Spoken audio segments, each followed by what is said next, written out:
Karts are on track and ready to go. Welcome back to Kart Chasers coverage of the Pro-Am Championship Series. We're back here at MCC Cincinnati as we start off the racing for the pre-finals here this afternoon on this Saturday. We start things off with the 206 Master Field. They're led by Derek Hastings with Joey Nuzel in second. Matthew Lyda and Matt Geist in the top four with Sean Kennedy and Alan Elwood. Your fourth row is Evan McCorkindale and Todd Davis. Chris Gorman and Mike Wells round out the top 10 starting spots. Drew Galloway, Austin Winter, Rene Muller, Tom Harleman, Nick Sujin, Larry Pike, and Mike Doty. All the entrants, Doty did not set time in qualifying. Just Prince Brad Dalton with you as we get set to go. Remember, we are at a shorter distance today and in ready racing due to potential weather in the forecast. Green flag is out for the field. We're racing for 206 Master. Great run from everyone here in through the first couple of corners, keeping things together. Nuzel up in the front with Hastings there in second. Geist, Lyda, Kennedy, top five. Pretty well staying stable here at the moment as we go through. It'll be 7 minutes plus a lap here in the pre-final as we run through side by side up in the front. Great battles happening up here as we'll switch back around, come back towards the inside for turn 7. And it is going to be, I believe, Hastings ahead of Nuzel at the moment. Good swing to start things off the battle for the race lead. That was Geist, in fact. Matt Geist up to the race lead off the opening lap. Battle was on for third as well as Hastings loses ground. Kennedy making some moves back there. All of them rumbled away toward 13 and 14. The top two trying to check out early. Able to build up a 4 or 5 kart length buffer that make their way down the front straight away. As they come down through, you'll see everyone sort of settle in, mostly single file here as the standings reset and come around. First and second there, Geist and Nuzel will hold on very well. Kennedy in third, Hastings, Elwood, McCorkindale in sixth. Will also be looking to try to find a move. Matthew Lyda dropped 3 places there on that first lap as all of the karts come around and continue to battle. Still up front, I think Geist and Nuzel are going to keep battling it out. As they battle, that'll let Kennedy catch right back up. Kennedy now in the popcorn seat for the top two. Geist and Nuzel continue to make their way through up the hillside. Geist, a familiar name when it comes to this region, when it comes to the local racing scene. See him here, we've seen him basically everywhere. In terms of some of the battling, one of the drivers that is very popular when it comes to his ability to battle and the grassroots campaigns in general. Also has experience, so just so happens at CKNA as well. Right now, some people already saying they're going to have to pit in the back of the field. At least one kart having issues. I believe that may be Elwood, and very frustrated. Elwood not happy at all. Saw the hand go up as he came out of the penultimate corner, and I was wondering if that was just a minor issue, may be able to get back going, but no, Elwood completely out. Battle for third, Kennedy Hastings going side by side here as first and second place. Geist and Nuzel hold on. Kennedy Hastings side by side there. They went for a moment and they sorted that out pretty quickly there as they continue along. Now McCorkindale and Lyda going side by side, the 19 and the 9 trying to battle it out, and McCorkindale will hold on where he is at the moment. Down the hill, up the hill they go. Where they stop? Well, they'll stop here in about 4 minutes plus a lap. For third, bit of contact. A dive by Hastings on Kennedy. Rips away a podium position for the pre-final. They line back up in the choo-choo train after the send. Now remember, that's the one thing we talked about when it came to earlier today during qualifying. Expecting lots of opportunities to be able to send it in that section of the racetrack. See it there. The top two are doing a really good job working together. The 111 continues to wait and be patient behind Geist. No major moves yet for the lead. And that's a good decision, I would say, for the 111 there going through. Don't do any unnecessary risk early on if you don't have to. You've still got 3 minutes of racing to go here, and really all you've got to do is just be there and put the pressure on, because if guys make a mistake, you can capitalize. But if you try to force the issue and it's not there, Hastings and Kennedy, they're both very fast behind. They'll force the issue and then get past you, and you can lose 2 places in the matter of 1 corner. Call it a 2-for-1 special.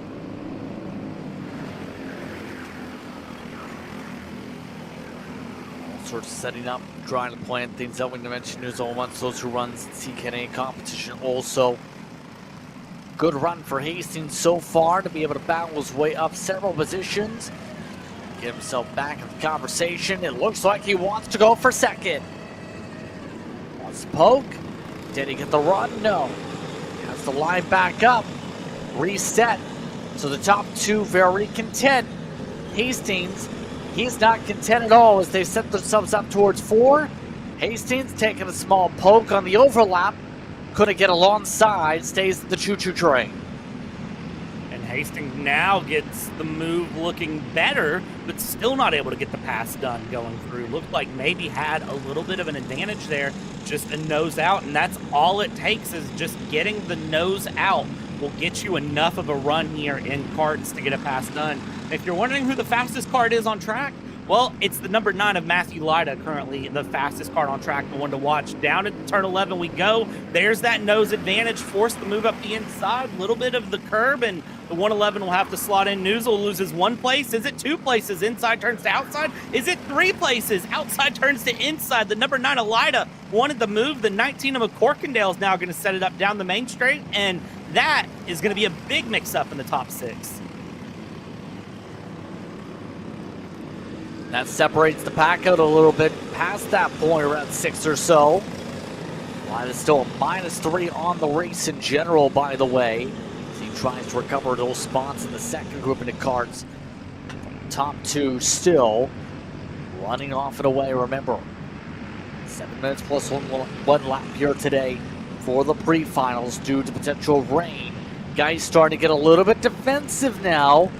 Starting to play the bottom of the racetrack, and that's something he's going to have to be careful of. You want to be defensive in some areas, you just don't want to compromise your line for another passing opportunity in the next corners, Brad. It's a very give and take decision here. I would say really going up the hill and down into turn 12 here is where you need to be the most defensive.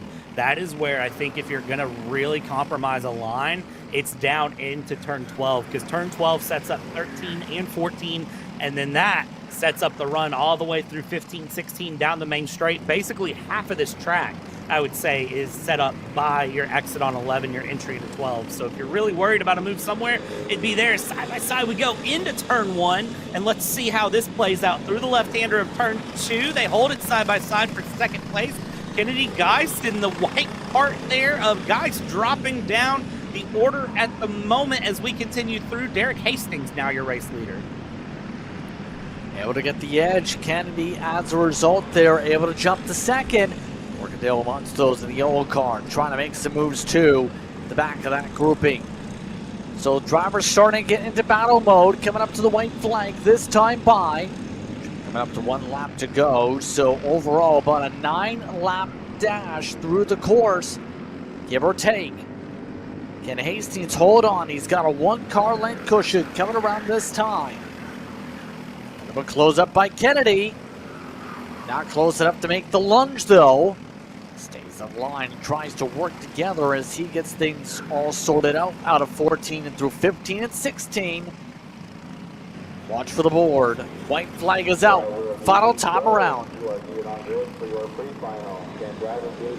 Into turn 1, Hastings holds off Kennedy, McCorkindale there. Geist down into 6th place. Geist will be desperate to find a move to get back up front. Led for so much of this pre-final. Will want to try to get closer to the front, but things have spread out significantly here from what they were through turn 4 down into turn 5, 6, and 7.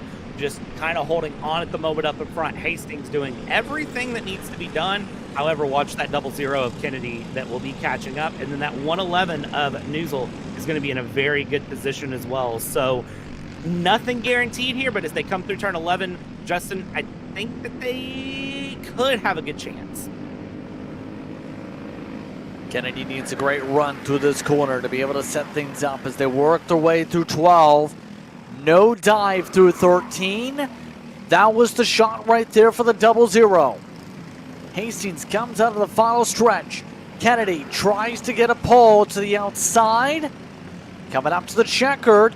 Kennedy trying, poking. Offset 3 wide as Hastings gets the win in the pre-final. Kennedy and Nuzzo, the top 3. McCorkadale light up the top 5. Geist falls all the way down to 6th. They're looking strong for much of this race. Gorman, Wells, Galloway, and Davis amongst your top 10 with winner Doty, Jujuan, along with Harleman, Moore, Pike, Elwood finishes as a DNF. Big point swing potentially today from the 5 camp here on this Saturday. So just like that, our first race is complete, Brad. Pretty calm and tame for the final moments. It was more so the middle that was the most intense for that lead. Yeah, that middle run, very, very exciting. Of course, that guy's very upset. Finishing in 6th, leading for such a significant portion of that event. But great runs from all of them through, and Hastings, capitalized when it counted and was able to get that win. So great move there from everyone. I'll be curious to watch that 111 when we hit the final, though. Again, full results on screen amongst your top 10 here. Amongst those drivers, as mentioned, Kennedy able to charge his way to 2nd. Who slipped his way to 3rd. A +3 from McCorkadale and Kennedy. +5 for Mike Doty from the back as well. He got to 12. Our next grouping of drivers getting all ready to go soon. 206 Jr is next for the cards en route. Just waiting for the drivers to get the word to go. Remember, again to emphasize, Ready Racing, the road today. And it looks like we are ready racing indeed, Brad, for our second group. Yeah, second group coming out here, 206 Juniors. They are going to be feeling very, very feisty, very fast. They're going to be ready to get this show on the road. And I do also want to give a reminder, we're Ready Racing, but they are really, really paying attention to the race starts here. They will be very, very heavy there in race control on jump starts and watching and making sure you don't start until after the blue cones. You start before that, well, not going to end well for you. So if you do the math, it's about a minute or 2 per race we're saving right now. Multiply that by about 9 classes. You get yourself at least maybe 15-20 minute gained as a result of saving time here. But getting ready to sort it out like this. Snyder and Harvey, Tutwiler and Maxey, Lewis and Klein, Ma and Furnish, Richard and Mull, Bethune and Nesbitt, should say, Frey and Drewski and Dickinson rounded out the qualifiers. 15 drivers took part in qualification earlier on. All taking a very slow roll here for this initial start for the 206 Juniors. And happy to have you with us here today on Kart Chaser. More coverage of Pro Karting Championship, Pro Am Karting Championship action taking place all weekend long. Snyder and Harvey ready to control through the tram lines. Being told to keep it slow. They're starting to pick up pace. Do we get the green? Looks green. Is green. Snyder in the whole inside line getting a big jump off the start. Snyder holds off the pack as they make their way through the course. I have a feeling that will be looked at. They went a little bit before the blue cones, but the whole field went before the blue cones. Interesting to see there. The number 9 of Tutwiler there holding on in second place at the moment. There's a big kerfuffle there in the mid-pack trying to keep things going all the way around. Watch that number 33 of Klein. Klein is very fast and may be able to work his way forward as this race goes on. to make up a lot of ground as this day goes on, though, in both the pre-final and the final. Currently, Klein is holding on to Pack 2. Running slowly but surely behind the other Kart. Leading ball on through amongst the top 6. Seeing some battling on behind. That includes drivers, looks like, by Cutting Ball, making some moves. All wow. They get sorted at the start and finish line after the first lap. Battles on for second. Lewis trying to make the move with the Luke Kart. Tutwiler on the outside, heading to 2. There goes Lewis, able to jump to second as more drivers get shuffled. Shuffling will happen all the way through this field as they go. Tutwiler, Lewis battling it out hard there. Back in the mid-pack behind Klein, Maxie, Harvey, Furnish, Mole, all very, very close in pace. Again, this is where I said in qualifying that, yes, qualifying pace was important, but what's your racecraft look like? What's your ability to take on wheel-to-wheel action look like? Because that, sometimes in karting, is so much more important than just having all-out ultimate qualifying pace when you're alone on a track or just a couple of karts on a track. Up front, Schneider still holding on to Tutwiler. Hard bump there going down the hill towards turn 12. You'll see karts sometimes go wide to avoid that bump, but here in the juniors, they just power through it. Handle the bump nicely. Klein, by the way, nicely up to 4th spot. Leading that second pack fully now. Makes the way around for the end of lap 2. Groupings now of 3 or 4 for the most part for the rest of the Gangles as they go here. So we'll see how things now get set. Tutwiler needs to close up 3 car lengths. Able to get up to Lewis. Right now, that 183, once your biggest movers, up 3 already to be able to charge to the pack as Klein starts to get a whiff of the draft of the 9. And Klein is going to be looking just to get that draft little by little by little, and it will have a big impact very quickly. You'll see things start to close up very fast on that number 9 car as we go through bumper to bumper. Schneider and Lewis down into turn 12, 13, 14 here. Coming around, you can see just grit in those tires, trying to come up a little bit, but just not enough power in the 206 Junior karts to really pull them up onto 2 wheels through the corner, but just enough power that it can make handling a little bit tricky. Crossing the line we go, and Lewis there 0.2 of a second off of Schneider as Klein has closed up Tutwiler that much closer here.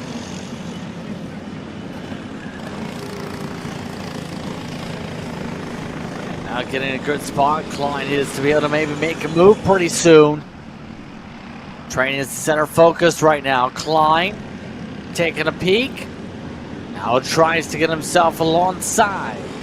Tutwiler parks the bus. Klein exits the corner well. Stays lockstep with him. Maxie still at the caboose for now.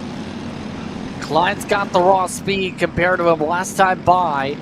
You set the personal best for his race. 7/10 quicker than the number 9 machine. Tutwiler opens the door. Klein jumps through it. Klein jumps to the podium.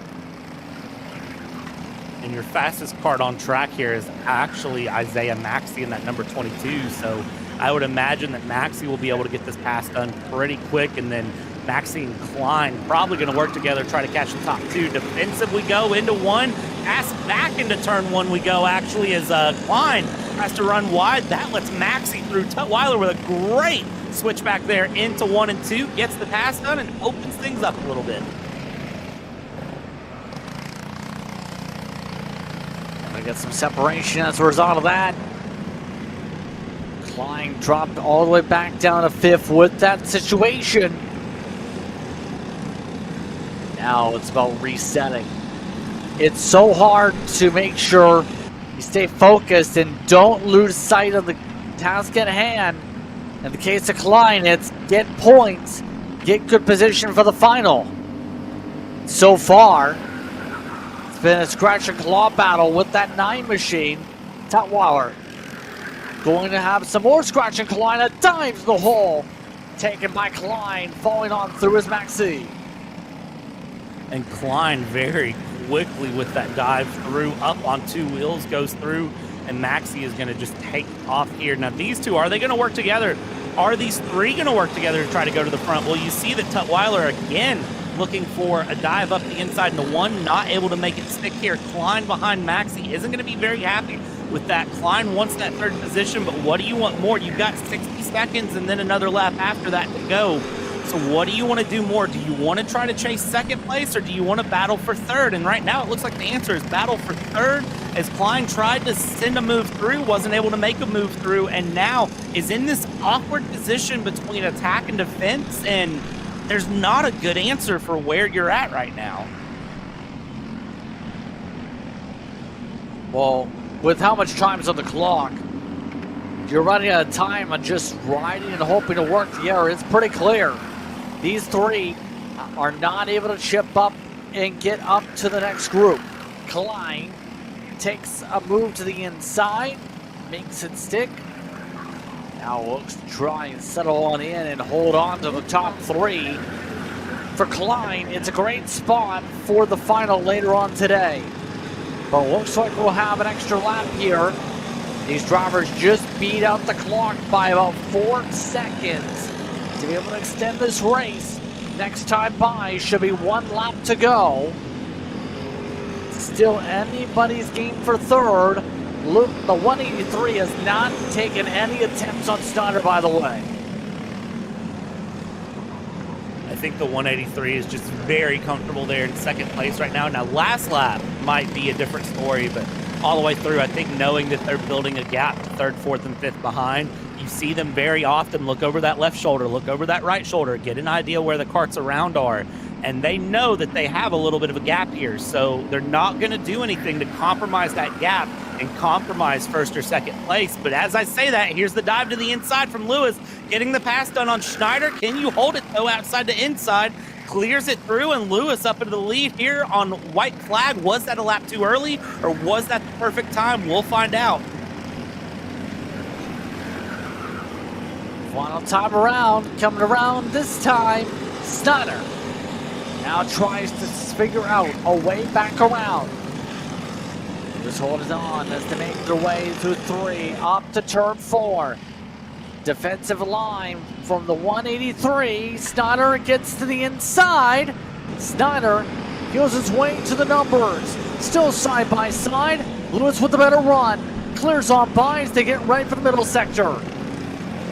Middle sector through here. They'll come around down towards 8, 9, 10. It's hard to go side by side through here, but they're certainly going to force the issue. And there it is, the 183 of Lewis behind the 90 of Schneider into turn 11, up into 12. Look over the shoulder, because now Klein's right in the mix, and that puts Maxie in the mix.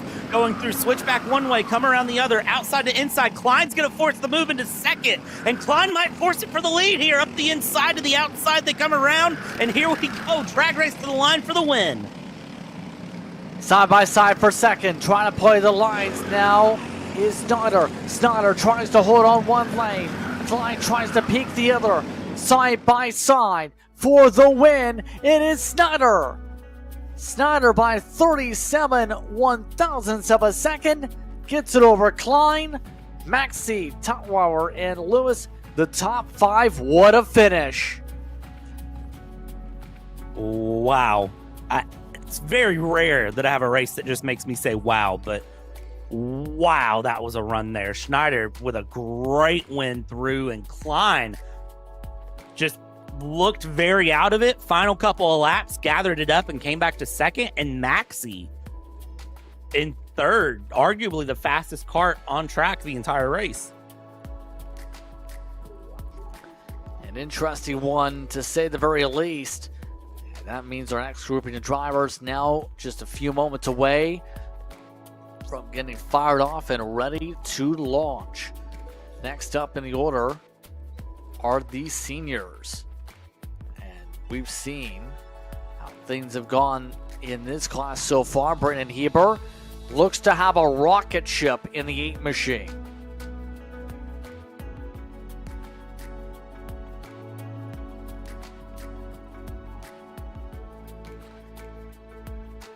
I think there's several drivers in this class to watch. Such as who? I would say, honestly, that all top four, I would say, are worth watching. Isaacs, Deegan, and Maul, I would say all four of them have very good pace here in the 206 Seniors. So I'd say if you're really picking one to watch, pick the top four, pick a number 1 through 4, and you probably got a good choice on your hands.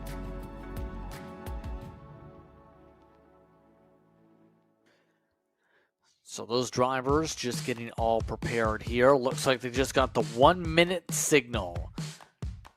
So they'll get all cranked up and ready to fire off. Again, Brennan Hebert going to be the pole sitter for this class today. Gavin Isaacs starts off next. Winding it will be next. Melly wants top 4 coming up in terms of these groupings. So it's going to get interesting, to say the very least, how these drivers now race out here in the pack today. Should be interesting for these competitors. You also have Gavin Dagenhart and Garrett Hagerman, top 6. Ben Liner and Tanner Gorman in the top 8. Zach Smith and Laurie Pike. The drivers who didn't take part in qualifying included Caleb Lanter, who we do see at the back end of the field, and McCorkadale. Not have an official time set from the qualifying session. 206 Senior.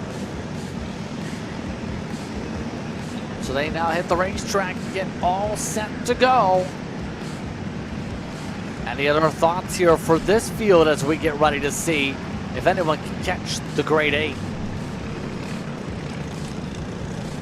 So the one thing that I've learned from the first 2 races is that if you can hold it through 1 and 2, you're feeling pretty good. However, your big challenge is the back end of the lap through 12, 13, 14. So if you can really hold 11, 12, 13, 14, you can do pretty well. The middle part of the lap, if someone tries a pass, it's very simple to switch back and get the position back. So really, it's this third sector of the track that is the prime passing opportunity that's showing today.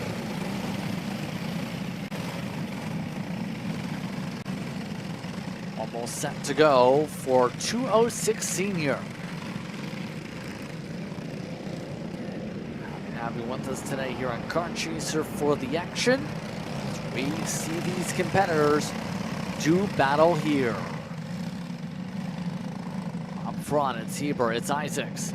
Ready to control things. Heber will start on the inside line, Isaacs on the outside. Last time through, they did pick up the speed coming up to the tram lines. They now get through those tram lines here. Signal is to keep an eye on the cones. Here they go. Heber hits the gas. Green light is up. We're underway. Heber gets a launch. Deegan falls on through into a battle for second. Heber looks to run away as Isaacs responds with a good run through 3.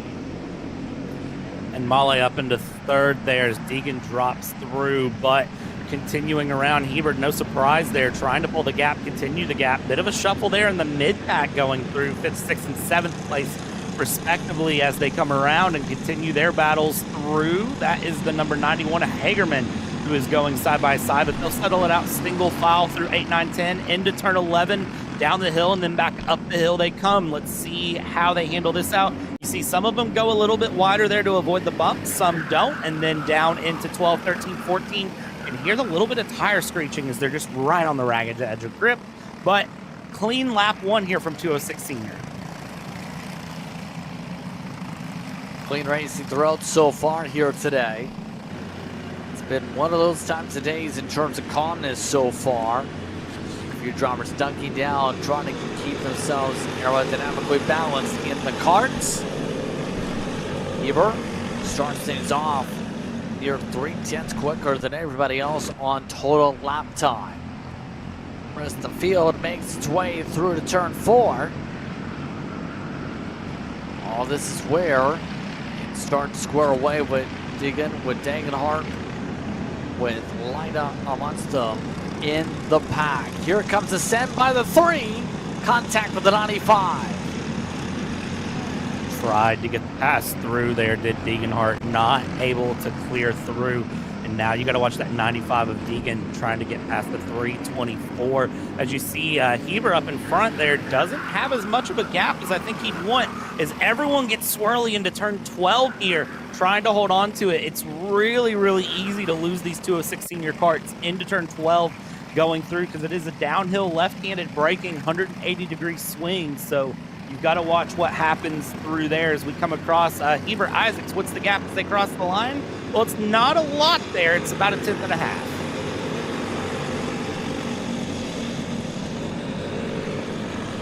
Seeing some small swings right now in terms of times. For the most part, everybody keeping calm and working together here.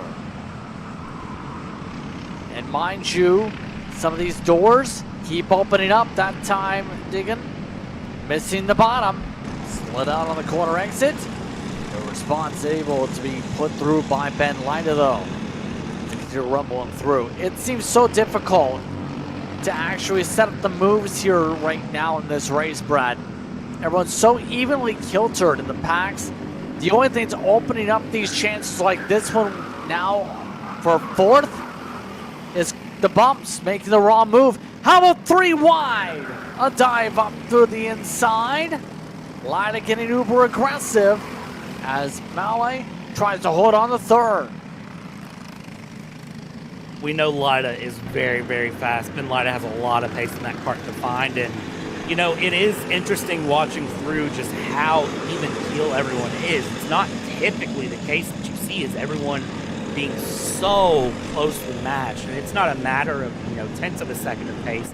It's hundreds, maybe thousandths of a second. It's centimeters splitting up how the drivers run on the track through the racing line. Centimeters of difference to the entry and exit of the corner.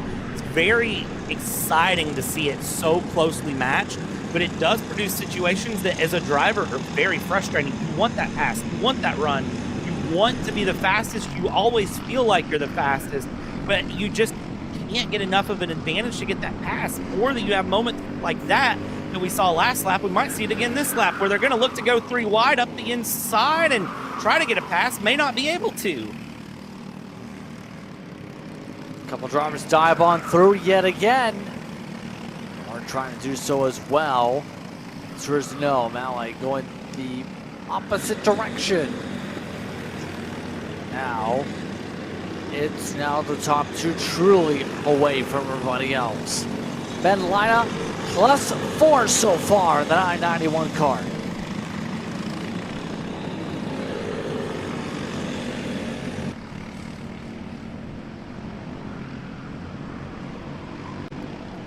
Rest the field as they keep on scrapping it out here. Brad, things keeping calm here. It seems almost very rhythmistic for the most part in terms of what we're seeing break out here. Yeah, for sure. 206 Seniors here with a minute 45 to go. They are settling into a rhythm, especially at this point in the race. They know where they're at. They know where the pace is. They are very, very wise drivers. So they may be settling in and just not really looking for anything too crazy. And it might be the final lap, again, where we see the breakaways happen, where we see the big battles really show up. You just sort of have to watch and keep your eye on all of the drivers as they go through. As we go through 12, 13, 14 at the moment. Hold on as best you can there. Lida up in third, leading this pack that goes all the way back to the 324 of Male as they go through and around. Across the line they go. A minute 11 left to go. So likely we are going to get 3 laps here left to go, including this one.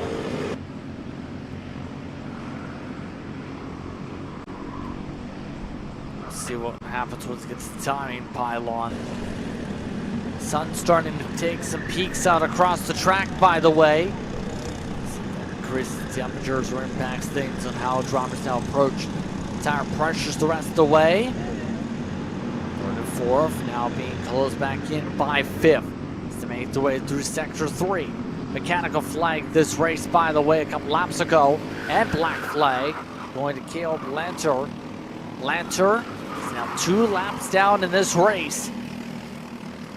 So that is the situation involving the 5 kart. Less than 13 seconds to go. Looks like going to be 2 laps to go.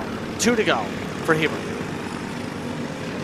Every single race, they've crossed the line with like 10 seconds left to go on the clock. It's always exciting to get that bonus lap that you maybe didn't think you were going to get, but they're always fun to see here as we come through 206 Senior Pre-Final, and they'll see the time, they'll know it's this lap and one more, and then the question becomes for all of these drivers, well, what do? Do you have enough left in the tank here to really try to take advantage, make a run, get an extra position and not lose any positions, or are you settled in? Are you comfortable and confident with where you're at?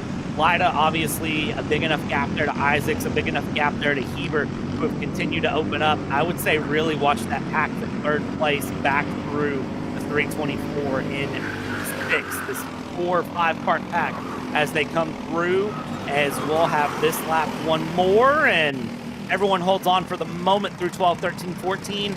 Check in with me in a lap, and let's see if that's still the truth. See what's going to happen here. You see a few drivers squabbling, should say. Hagerman amongst those battling with the white flag coming out.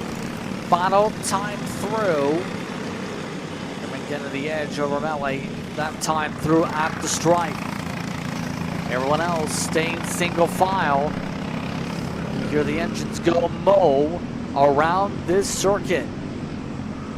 Right now building a buffer. The buffer's not being really eaten into except for the side-by-side. Now and Hagerman continue to train for 6th. The rest of the field makes its way through the final sector. Braden Hebert, by the way, he's turned on the jets this race. Has just been able to run away from everybody this one. Holds on by at least 20 car lengths over Isaacs, Lida, and company. Coming up to the checker flag this time by. Anyone try anything daring? No. They'll just stay in line and work together as checker flag. Braden Hebert takes the win in dominating fashion. What an amazing run there for Braden Hebert. Isaacs in second, Ben Lida in third. Right at the line, Male and Hagerman flip-flopping positions around with the move in the back. And then Schmidt, Gorman swapping around as well. Gorman gets ahead of Schmidt there for 8th and 9th with Pike, the 151 through with a black flag for the number 5 of Caleb Lanter. So Caleb Lanter finishing 11th place, but great runs there from 206 Senior. That was a lot of fun to watch, and I'm excited to see what they do in the final here in just a little while this afternoon. I think everyone can say that at the very least. So again, Hebert, Isaacs, Delighted, Deegan, and Dagenhart. Ballet, Hagerman, Gorman, Schmidt, Pike, Lanter was the run-through. 206 Cadet due up next. Here's how they'll start today. Hayden Lawson on the pole, Drew Snyder in second, Wyatt Huntsbarger and Colton Hoops in fourth. Then it's Johan Kurtikagen. Then it's going to be Eli Alexander will start in the 6th position. So a look top to bottom with the run order as all the engines already fired for the Cadets here. A smaller group of drivers, but curious how the battles go, especially for third, because those drivers were pretty close in qualifying around that part of the track. We'll see what the story is here today here, Brad. Yeah, smaller group of drivers with a big amount of talent to be found. So you just got to watch and kind of see what happens here for them as they go.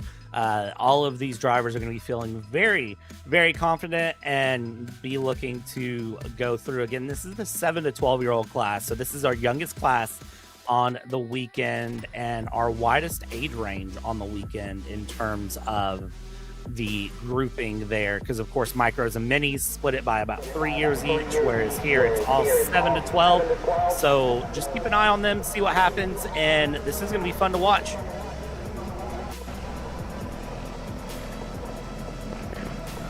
All this should be fun today to see where drivers settle up for their finals, but better yet, it's going to be interesting how big some of these gaps end up getting for some of these drivers here on track. Cadets just warming up their tires before getting themselves doubled up in the far side of the course. So again, it's going to be Lawson in the red and white. The green is Drew Snyder. The matcher Kart look is Huntsberger. Hoops and the older style 72. The red going to the 9 of Johan. And Eli Alexander at the back. Just about ready to go here for more grassroots action. They're being told to steady and settle down. 206 Cadet.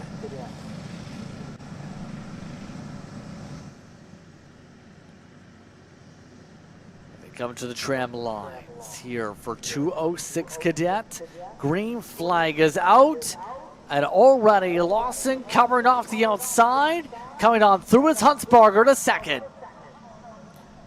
Great cover there from Lawson to jump right to the outside line, hold off Huntsberger and go through now as they head through turn 3-4 and come around, and they are going to just keep this moving and grooving here. Watch Huntsberger and Schneider, though. I have a feeling that the 33 and the 11 there are going to have a great battle as they continue along and go through. Lawson already pulling out a several kart lengths gap and continuing to open it up here as the 11 and the 33. They're going to look side by side through 8, 9, and 10, but won't take any sort of side by side action here as they head down the hill and back up through turn 11.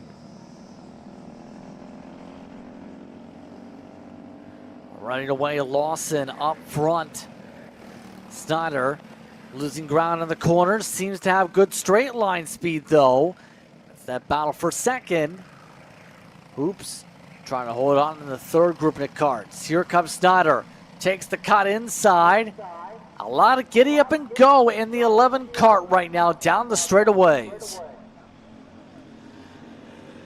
Great move into turn 1 there for that number 11 getting past the 33 as Schneider will now try to hold off Huntsberger and will try to chase down Lawson as they go. And watch that 72 of Colton Hoops again, still again improving every time Colton Hoops is, but they're in 5th place at the moment, has some pace, can be comparative in pace to Johan Karthikeyan, and we'll see if there is more pace and a battle to be found there with that 72 in the back. While up front, Lawson has opened it up, Schneider has opened it up, and Huntsberger. All of them have just put the pedal to the metal.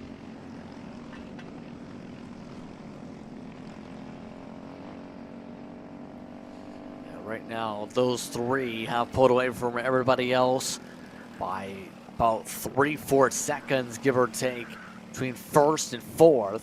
It's almost 2 seconds, the gap between 3rd and 4th, I would estimate, see for sure at the pylon. They make their way down the front straightaway here, no issues so far for Lawson. He continues to set purple lap times in this field like he did in qualifying. That 10 is indeed setting the tone today to try and pick up max points. And that is exactly what the 10 needs to do going through here in this 206 Cadet class. Just continue to find time, continue to push through, and go forward. Lawson currently your points leader over Drew Schneider by 10 points, and you see them currently sitting 1-2 respectively, the 10 and the 11 there. So they just need to keep going and keep fighting. Schneider will try to close the gap to Lawson, but the gap 2 seconds already and continuing to open with 4 minutes left to go. It's one of those things that's going to be a little bit easier said than done, but I mean, it's doable, but it is easier said than done, that's for sure.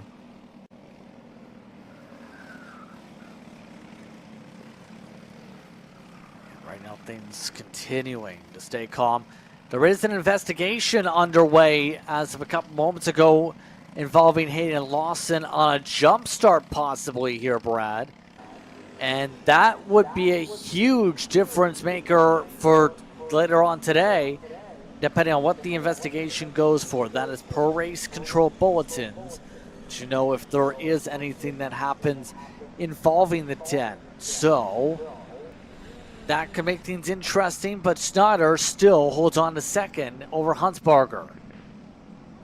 Yeah, and that is something that, again, race control stressed it coming into the weekend. They were going to be very, very strictly enforcing the start procedures, the start policy. You can't jump the starts. You have to wait until the blue cones to get going. So if Lawson is hit with that penalty, that will be very detrimental there. Not sure if that will be a time penalty, a points penalty, position penalty, kind of what they'll decide to do here. But for the moment, Lawson is just kind of taken off. The sun's come out, and for Lawson, it's going to feel good here because there is nobody ahead, nobody behind. This is just a case of running your own race and not making any mistakes here, as we see the 11 and the 33, Schneider and Huntsberger, starting to close up a little bit here.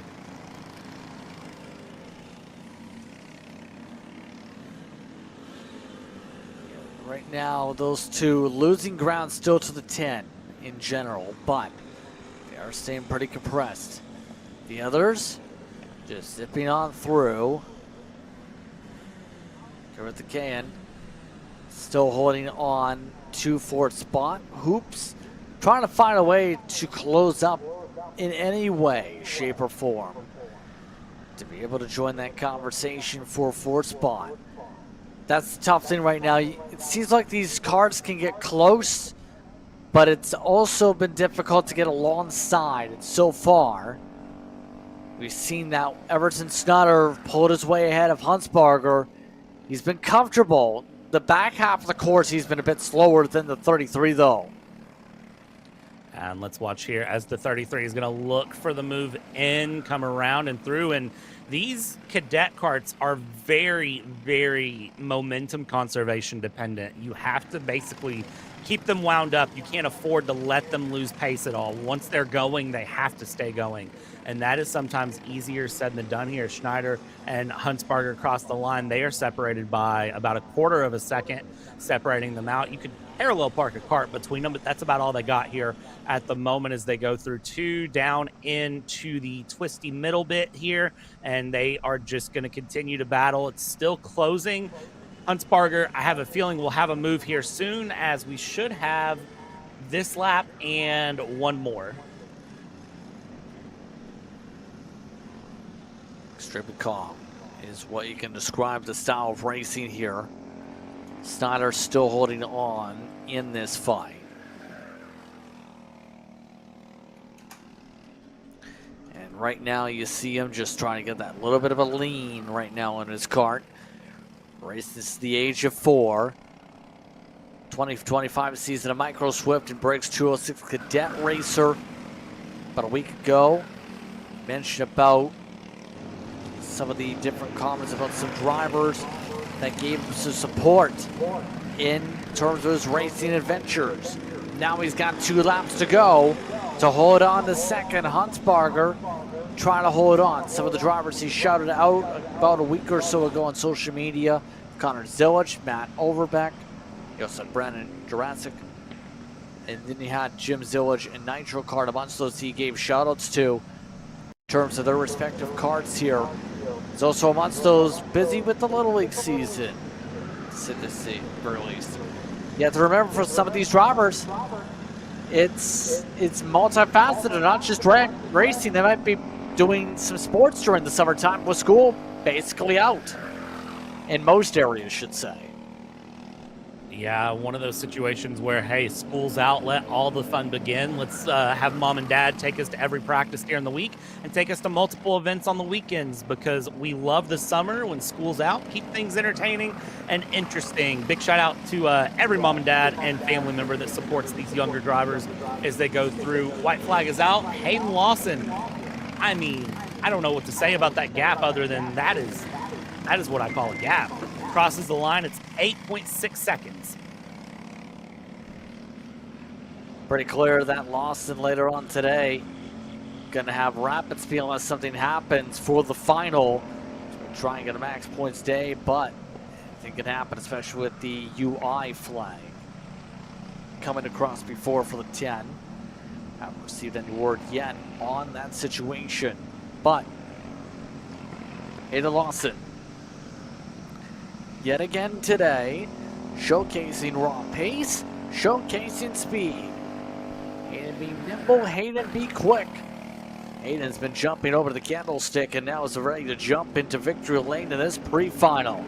Only a couple more corners to go. Hayden Lawson outright dominates in Cadet. The pre-final goes to Hayden Lawson here at MCC Cincinnati.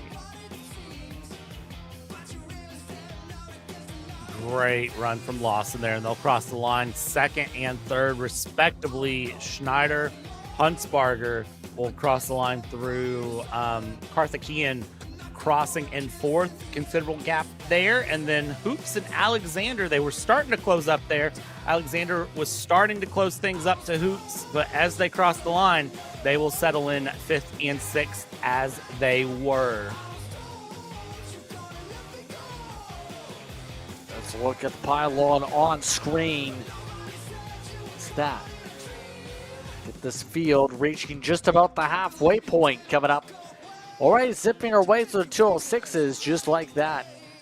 In the course of 50 plus minutes with the ready racing situation. Now, there's Pro Shifter due up next in the running order here, Brad. Those drivers are fun to see how they fare out. We'll see them after this break. You're watching Kart Chaser.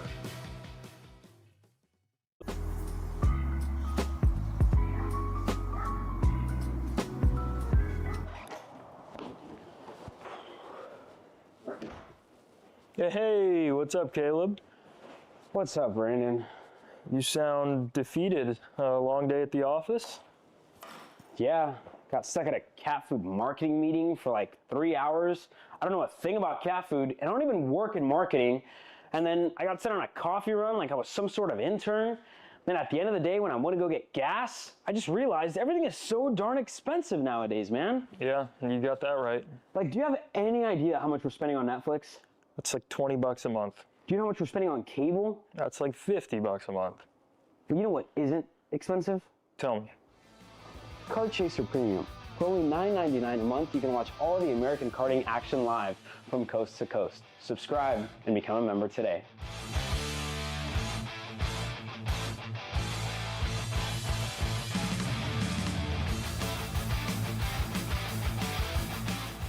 Paulie Massimino wins in KA. Paulie Massimino is a winner in OKN Stars. Take your driving to the next level with one-on-one coaching from 2024 OKN Stars champion, Paulie Massimino. Kart rental options are available if you'd like to keep yours at home, and drivers in all classes are welcome, from Briggs 206 to Mini to K100 and X30. With in-depth data analysis, onboard video footage review, and lead, follow, on-track sessions, each private coaching session will see you end as a more complete driver than when you started. Book your coaching session now. This is Henry. Henry feels sad. Henry feels sad because it's time for his next big race and his go-kart is in bits. Henry doesn't know that Acceleration Kart Racing is the United States' #1 shop for all of your karting equipment needs. Henry also doesn't know that Acceleration Kart Racing can deliver anything from tires to race suits and even wheels directly to your front door or to the racetrack itself, quickly and efficiently, with tech support available 6 days a week. Poor Henry doesn't even know that Acceleration Kart Racing offers free shipping to mainland USA on selected product if you spend $200 or more. Do yourself a favor. Go to accelerationkarting.com and make sure that you are never left stuck on the pre-grid with Henry. Be smart and don't be like Henry. Brandon, why are there all these right, charges stop. for just over $200? I'm tired of all this Brandon business, okay? Brandon this, Brandon that. Why are there all these expenses on AKR over $200? We know, okay? Take a walk with me. At Shop AKR, they have everything you need to start racing at a very cheap and affordable price. They have MXC rims, they got chains, electrical stands, tilt seats, they got MXCs. And if you didn't know, on top of that, any purchase in the continental US over $200, that's free shipping. Hey, aren't you supposed to be in the AKR Anonymous meeting over there? Dude, I'm doing a commercial. Dude, we have no time. It's about to start. Stop. We all love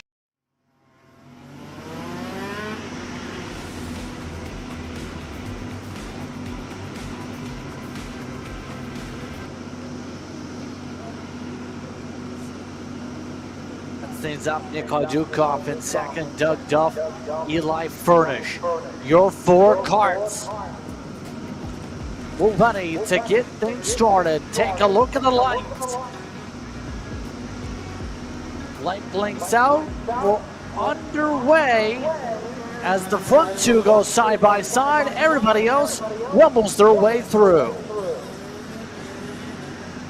Great start there from the shifters for this pre-final as we get going and continue along here as they go through, get this start underway very quickly for this 7-minute plus 1 lap pre-final. Carl working to get angles as quick as possible for you here as these drivers get in position for some battling here. Dukov and Pegram makes their way through the far side of the course. All the way through 12. Now make their way out of 14 as they go down the front straightaway. Good start so far going the way of Pegram, pulling away from Dukov by 0.6 to start. I would imagine that gap is going to close up very quickly, though, as Pegram and Dukov go through 56.9 and a 57.6 in terms of lap time. So as they go around, those gaps will close quickly as these shifter karts try to find something somewhere. And Jeff Carroll has picked up a 3-second penalty for jump start. So that was, oh, that's going to hurt because we already had a false start. Now we have the jump start come through. So that hurt for the 522. See how much that impacts things, especially knowing they have already lost a significant amount of time to the 72 and the 237 on the racetrack. There's the front 2 right now.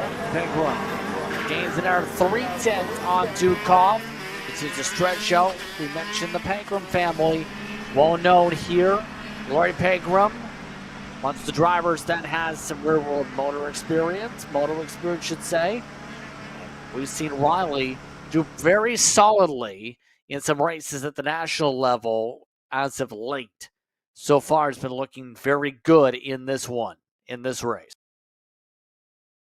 Is looking good, continues to look good as we go through and around here. The speeds that these shifter karts can find is crazy as you watch them come through. The body lean coming through 12, 13, and 14, muscling the karts around, doing everything possible to keep these karts moving and grooving here as the gaps are opening up at the moment and are continuing to just widen through. Pegram across the line, Bob across the line, and that gap 1.5 seconds as they continue along here and try to find time. Montreal and Pegram coming off a busy past couple of weeks of preparation. Just took part in the first INSA weekend, taking part of that action at Mid-Ohio. It's part of the IMSA Michelin Pilot Challenge in one of the touring cars. That was a big opportunity for her. We're going to break through and get some experience racing on home turf at Mid-Ohio. Part of that schedule. Been weeks in the making in terms of being able to get things done and also taking part to the action at Daytona, part of the Roar Before the 24 earlier this year. So far, Riley looking in control with less than 3.5 minutes to go. Yeah, Riley very much just keeping the pace up, just being consistent and smooth, and that is the key to these shifter karts. It's push, but be smooth. Find that fun middle ground where you're really getting the most out of these karts, but you're not overdriving the kart. It's a very delicate balance to find in any setup, but in these shifter karts especially. If you're shifting at the wrong time, if you're doing anything wrong in a shifter kart, you feel it more so than you do in others. Very clearly, Riley Pegram just dialed in through the kart here, very comfortable coming through 12, 13, 14. You see the gaps continuing to open here for the shifters in the pre-final with 2.5 minutes left to go. What's that notebook now look like for the final, though, when you start to see separation build up like this? You know What is the where you can adjust? What does that notebook say on what you would change for the final then, if anything? It could be just a difference in sort of setup, a difference in confidence level. It could be just something simple as changing the way you approach a turn. And that is something that it's going to be driver specific. You know, do you like the way the kart feels? And do you think you just need to find a little bit of more time in the kart with the way you're running through, say, turns 8, 9, 10 here into turn 11? It could be that. It could be you need to change up your approach into 12, 13, 14. There's a number of things that can go in that notebook, that, you know, metaphorical notebook that go through. And sometimes it's just a case of, you know, you got to just accept that maybe it's just not there. Maybe it's something that you just don't have dialed in right away, and you're going to have to work on it through the weekend. Maybe it's a case of you need an additional chicken mini, as I keep seeing that Chick-fil-A bag next to that track worker going through. You need that extra chicken mini to give you that little bit of a boost before the race starts. I mean, at that point, the workers' lunch is going to probably stay there for the day, have a front row seat to the action around MCC Cincinnati. Still a minute to work with on the clock as Pegram continues to blister times under 55 seconds at 54 ones to 54 fours. That is currently still 4/10 quicker than Nikolai Dukov and their time so far in this race. Should be 2 laps to go here. 2 more times around for Riley Pegram. Riley Pegram just taking off at this point, keeping the gap consistent. 2.9 seconds the gap as they cross the line there on Dukov, and Nikolai Dukov just very consistently trying to, you know, stick through, looking similar in pace, but again, just a couple tenths off. And that couple tenths could be something as simple as a slightly different shift time into a corner, using a slightly different gear through a section of corners, such as 8, 9, 10. It's a number of things that it could be, and there's not a solid answer to what it is.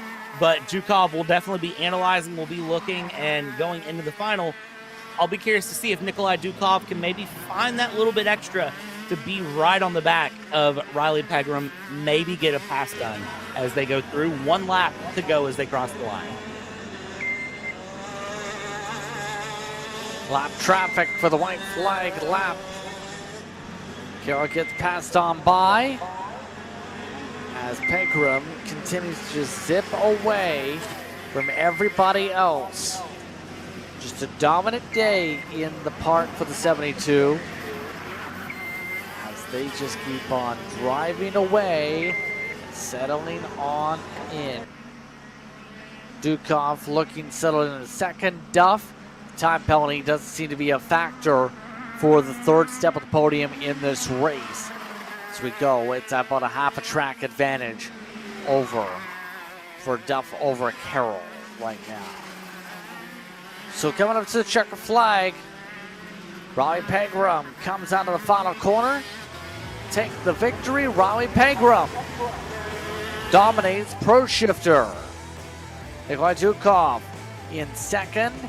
Doug Duff rounds out the podium entrants. Jeff Carroll is the one who finishes laps down in this race, Brad. As there's the pylon. Yeah, and Carroll also picking up that 3-second penalty for a jump start, and then unfortunately it looks like the day went from bad to slightly worse there, dropping down into 4th, losing out on a lap there. So Jeff Carroll in the final will have a big fight back through. But again, I think Nikolai Dukov will be fighting to try to find those tenths of a second a lap there into the final, see what the difference is, where the extra pace came from, and what can happen going through as KA100 Masters are now settled up. They're prepped and ready to go out, and this is going to be an interesting one to watch. Now, those results are not with Intrabus controlling things up front. Those drivers getting sorted involve your Master Pre-Final. It's the Kutchers up front. Joey Nuzil was on pace in qualifying with them. We'll see if they're able to find the extra couple tenths to make things interesting in the race. Damian Jennings, Neil Hamilton, Harrington and Greg Leahy up there. It's Andy over Chris in terms of the order on the pylon, remember. So, those drivers just about ready to hit the track. Already engines are fired. Who's your pick, Andy or Chris today? I'm going to say today it's going to go to Chris. I'm going to say tomorrow it goes to Andy, but I think Chris is going to be able to battle it out here on the race start. They were near identical in qualifying. It was one big separation of just 10 one-thousandths of a second earlier on today for Andy over Chris. They're tied at one point during the qualifying session. Andy in the red, Chris in the white. But Joey Nuzzo, if he's able to get a good fire off, could be a disruptor here in KA 100 Masters here. Joey also has looked good in this race weekend so far in both of its classes, Brad. Absolutely has, and I'm excited to see if that continues here. And I'm going to tell you that it probably will, because that just tends to be how things go here for Joey.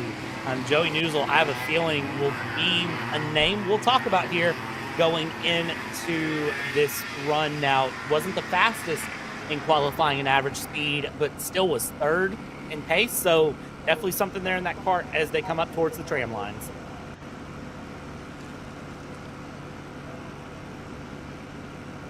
Lined up and just about ready to go here. Andy and Chris control things up front, the Kutchers.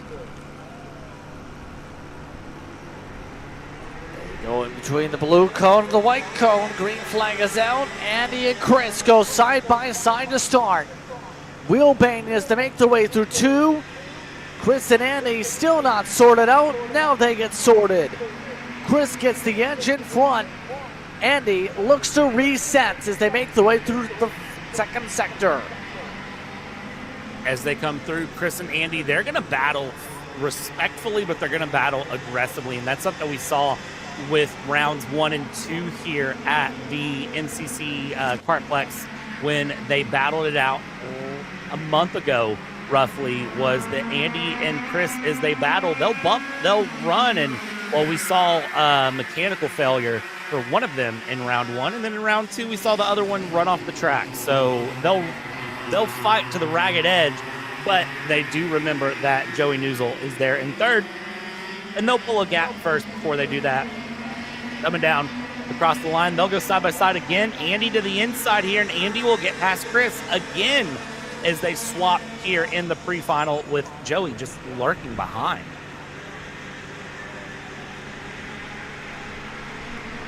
As expected, the 11 making things racy here today. Right now, Chris continues to hold firm up in front. Now it's going to be the interesting thing. Can Joey find a way to disrupt things? Because Chris and Andy seem to have a rhythmistic, in-sync way on how they approach this racetrack during these types of races. They stay lockstep. They stay focused. How do you break up that lockstep teamwork here if you are Joey to make a pass here and do it efficiently without allowing a pass back? Patience. Really, it's all about patience at this point and setting it up at the right time. Going through down the main straight, we go into turn 1. You can see both Andy and Chris looking over the shoulder here, trying to figure out, 1, where they are, and 2, where Joey is. So Joey just setting in, you kind of just have to sort of lurk in the back, let the jaws theme play in the background as you run through, continue to try to gain time here on Andy and Chris, and just be there when it counts. Don't make the move too early. You got to do it at the end.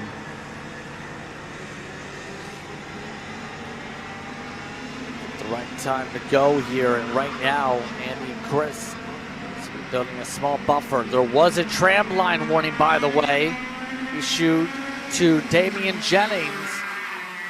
That like cow, the 275 ran lines, but no penalty, just the warning on the board for Jennings. Remains remains in fourth position as we go here. Down the front straightaway. Andy and Chris stay lockstep. Still no change amongst them now. Now Andy looks to try and hold off any pressing moves from Chris here with under 4 minutes to go. And Chris here is going to be putting in pressure. Andy running through. Andy not really looking behind near as much as I expected as they go through. I think Andy knows that right now the goal is just get ahead, look forward, build a gap, go through, and Chris is just saying, okay, I'll follow you through, I'll follow you around.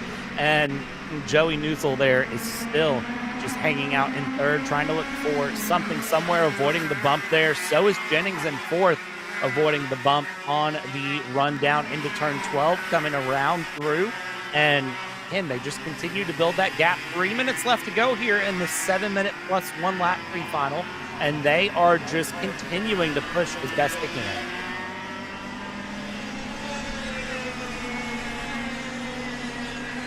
By the way, the weather's still holding out strong right now. Depending on the weather forecast, it may rain, it may not. But right now, things, for the most part, at least if you look at the Weather Network, for example, show that it's cloudy the rest of the day.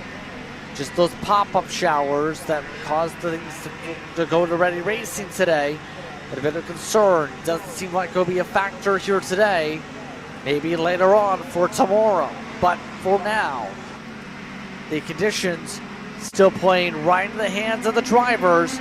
Cooler racetrack conditions. Those temperatures seem to be dialed in for Andy and Chris as they've now ditched Joey Neusel. And that's exactly what they needed to do, was get away from Joey, open things up. And now if they want to battle on their own, they certainly can. But as they cross the line here, let's see what the gap is between Andy and Chris. The gap scoring out as 0.8 of a second here, 7.5 tenths actually, as they cross the line. And that's going to leave just, I mean, plenty of room there. Andy can breathe a little bit. Chris is going to need to get a little bit more pressure going on there as we go and come through into the middle sector. And I think, unfortunately for Joey, he's off the pace here by just about 0.8 of a second against Andy on that last lap. That's a large gap to make up in pace.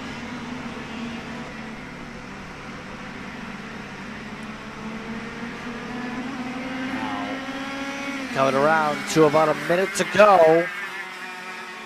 Andy, hoping the kart holds up this time. Remember, one of their karts broke last time out in a final. That allowed the other Kutcher to just have a monumental gap.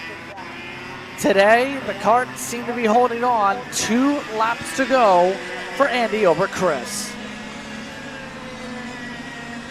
Great runs here for Andy at the moment. Gap almost a second, and Andy with the fastest lap of anyone on the last lap, 1:03 going through, with Chris having 1:05, and Joey a 1:01.2. So that is a big difference in pace going through as that gap will continue to open up.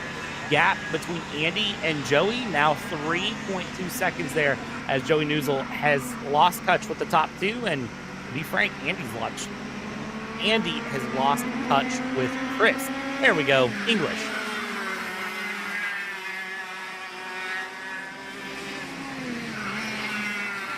So, down to a couple seconds on the clock. Should see white flag coming up this time by. Andy and Chris just dictating the tempo. Final time around. And now it's going to get sorted out on which one of these two get the win. Andy's now pulled away this lap by a sizable margin, by 1 second over Chris. Damian Jennings right now is in third, by the way. Joe Neusel has had an issue with their respective kart and have now fallen down the pylon. So the 11 machine has issues that will see him start at the tail, looks like, for the final. But for now, we can definitely say it's the Kutcher's world and we're all playing in it. Right now, Andy and Chris working their way to the final sector. Andy Kutcher comes out of the final turn. He'll take a dominating win in the pre-final over Chris. Great win there, and major heartbreak for Joey Newsel there, with Damian Jennings in third, Greg Leahy in fourth, and Neil Hamilton will bring home fifth place here on the KA100 Master Pre-Final. Really, really heartbreaking for Joey Newsel, you have to say, and hopefully he can get that cart back together before we go into the finals here later this afternoon. Absolutely. Once again, that's the running order for the KA100 Master Pre-Final. Our next pre-final is the Micro and Mini Swifts. Those drivers, just 3 carts are available in this field. And that's going to make things, well, very calm. Drew Snyder, the only mini in the field today. Jack Kotowski and Wyatt Huntsberger are the only micros. We'll touch upon that more in a moment. Take a break. More racing coming up after this.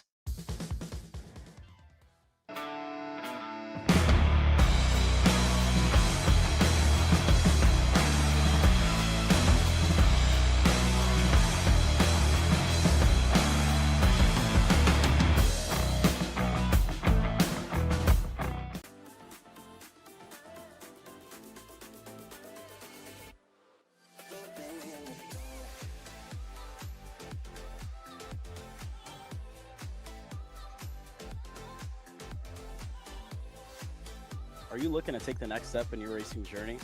Well, look no further than PitFit.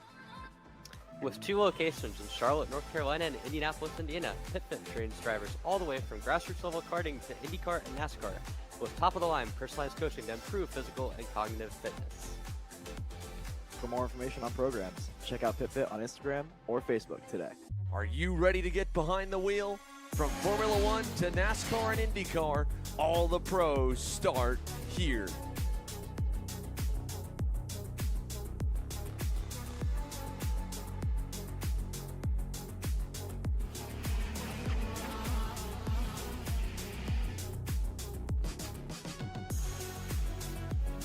For more information, check us out online at mcckarting.com or call us and go racing today.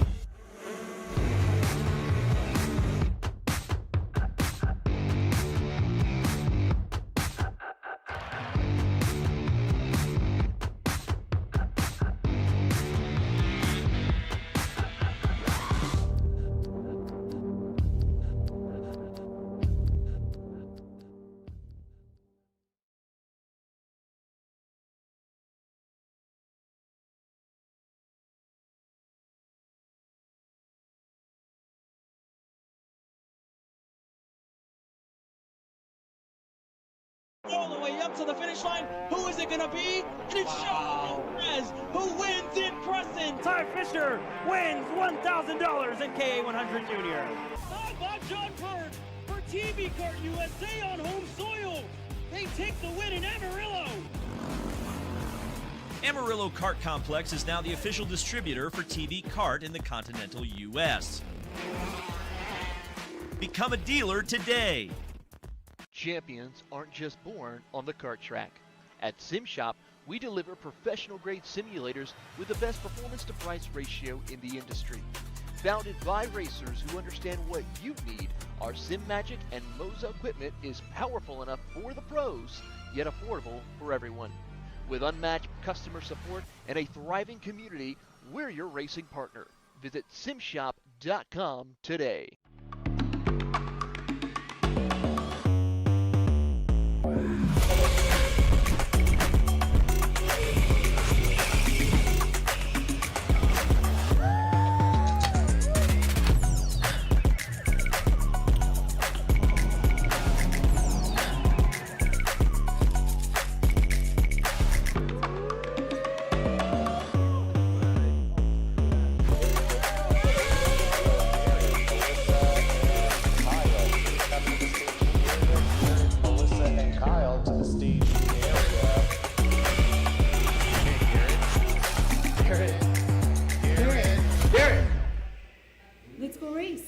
Come on, man.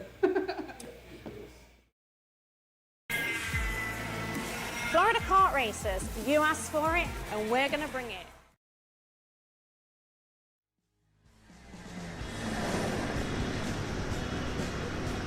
Karts on the racetrack as we get ready for mini and micro. Here's we had already a spin around on the pace laps here. With the rest of the field, just making their way around the course, trying to make sure there are no issues here. Before we go racing. Your thoughts entering this one, Brad, as we get ready for a 3-kart race. Mini and micro is a lot of fun to watch here. We'll see how the kart can go 7 minutes plus a lap.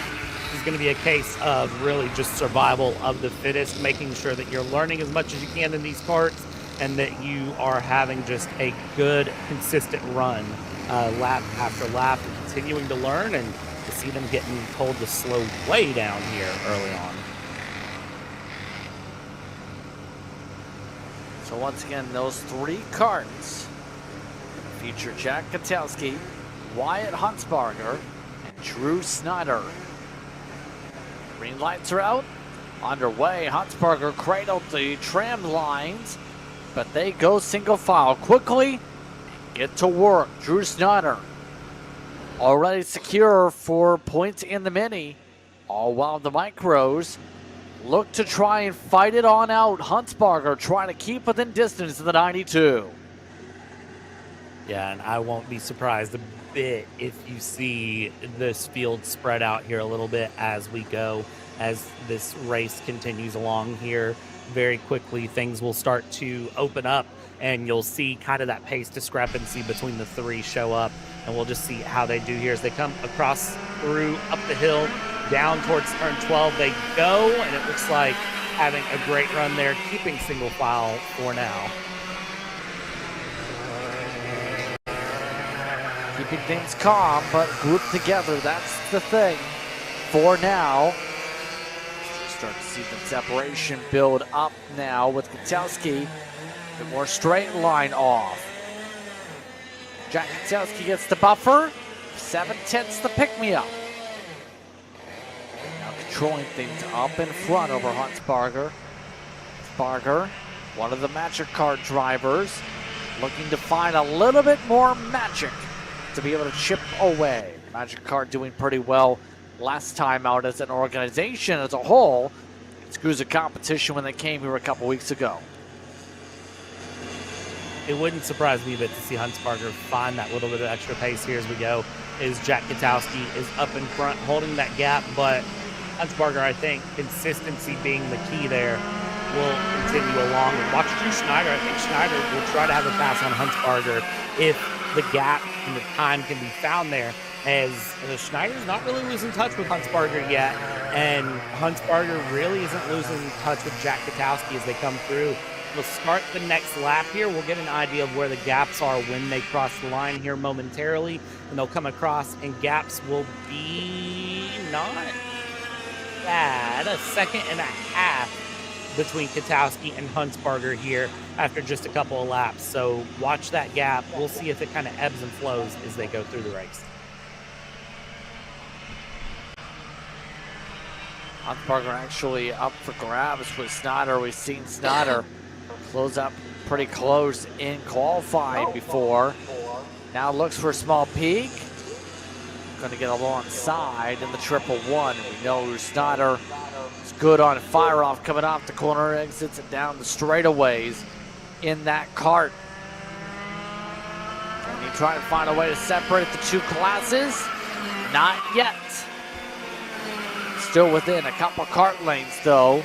Provide some footsteps and pressure for Huntsbarger.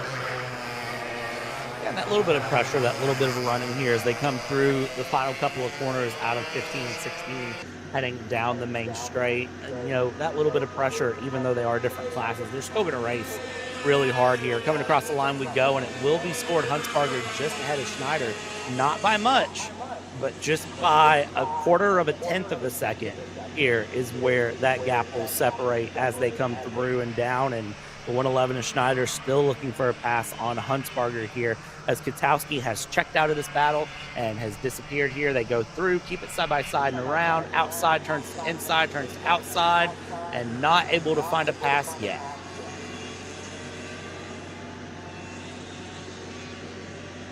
Staying single file and working together for the time being. That's all you can really say and do as we go. Schneider just trying to plot and plan amongst the many drivers that run that CKA circuit. He's ran the blue cart before, switched to the green cart. He never plays remain the same though. Nice, simple, stylistic in terms of the car. Also had plans a few years ago, for example, run stars in WKA. Runs a fair bit of races around the circuit. It's amongst the drivers that, quite simply, has raced since the age of 4. And now looks to have the boost. This be the overlap? No. Door slam shut by Huntsbarger. Huntsbarger doing a great job of defense here, trying to just hold on to that second place overall. Again, even though they're separate classes, they're not racing like it, that's for sure, as they go through, head down turn 8, 9, 10, into turn 11. Here they go, still single file as you please. Schneider just looking for some sort of a move to make on Huntsbarger, keeping right there in touch of passing distance. And really, it's one thing to catch, it's another to pass. And all Schneider needs to do is just find enough of a gap to send a move up the inside and get that pass done as they come through. Well, there's the visual of your gap. So there's your race leader coming across as the second and third place parts are just now coming out of the final corner.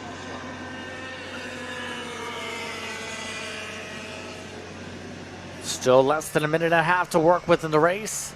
So far, Jack Katowski doing, once again, Jack Katowski thing. Just continuing to dominate and dictate the tempo of this race. Again, you mentioned the success in stars, or it was the second straight podium for him in terms of racing action. There's also amongst drivers competing in SCUSA a few weeks ago on home turf. Dropped away on the grass while running in 6th. Went on to finish that race in 11th. So far, no tires being dropped off by Katowski in this one. He's had no issues being able to get around this course. Coming up to about 30 seconds to go here in this pre-final. 30 seconds to go, and it's a great run from Katowski here. Gap opened up to 5.5 seconds, just doing everything just right. Make that 7 seconds, the gap there, as he's done everything just right here. Huntsbarger, Schneider still separated by just a couple tenths as they go through, but still Schneider can't get the pass done on Huntsbarger. Does look like he's got it set up a little bit better now than previous laps, but just, again, it's one thing to catch, it's another thing to pass. You have to get enough overlap to really get the pass done and then make it stick, which is just where it seems like maybe that's something Schneider hasn't nailed down just yet, as Katowski will come around here, and Jack Katowski will prep to take the white flag. Coming up to the white flag this time by what's been a nice Saturday drive for Jack Katowski. White flag now officially flashes up on the board for him. More than 7 seconds the distance. Huntsbarger still holding back Drew Schneider for the time being also. So it's just a matter of crossing the I's and dotting some T's in terms of this run. Jack Katowski, home turf for TKG, always runs well when it comes to this racetrack in this series. He looks to finish out what's been essentially keeping himself warm and getting himself still in tune with the kart here today.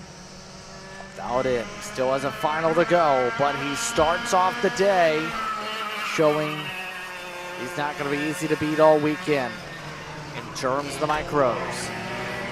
Final section. Jack Katowski outright dominant performance. He'll come away with the race win in the Micro Swift over Wyatt Huntsbarger. Drew Snyder gets the Mini regardless. Huntsbarger does hold back Snyder for second on the racetrack.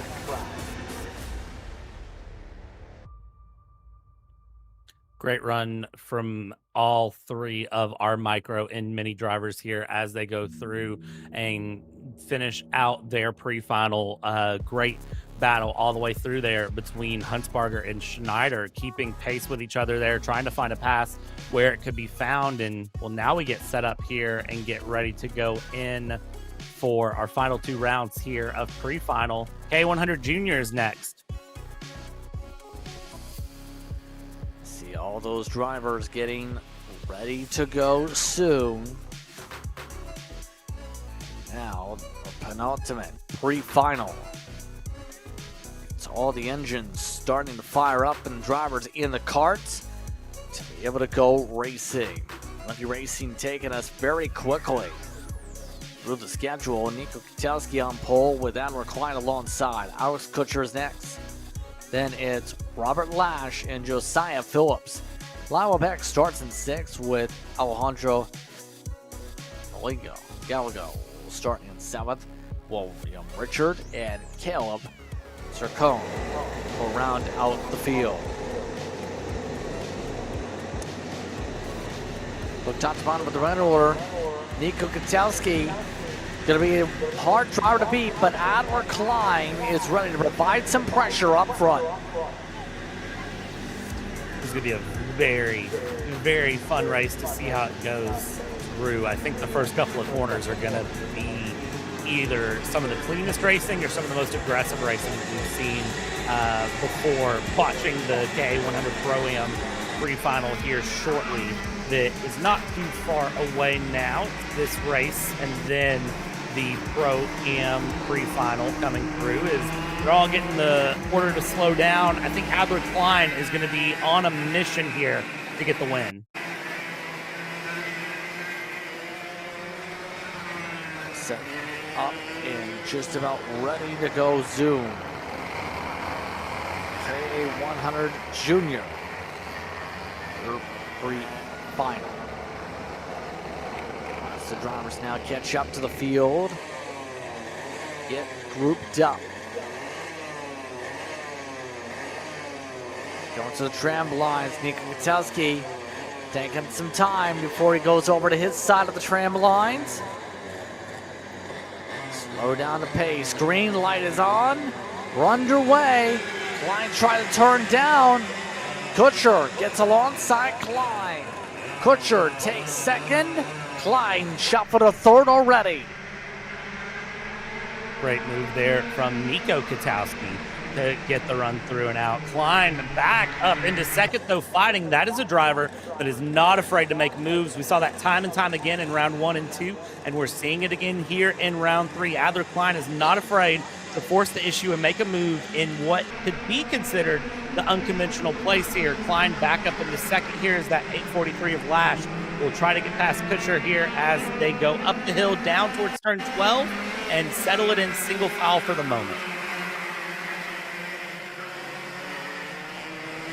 Seems to be the case in all these races. Keep it calm, get the points.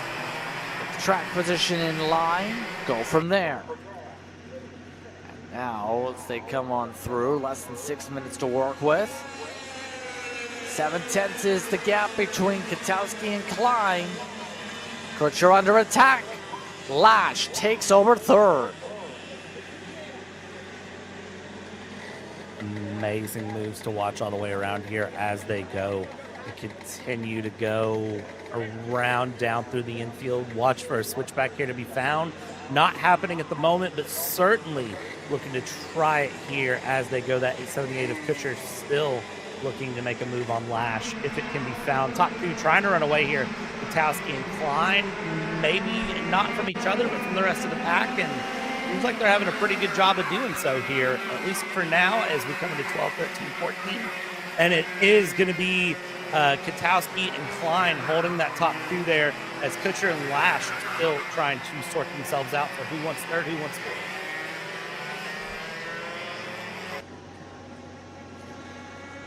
Now, see indeed if there's any change arounds here.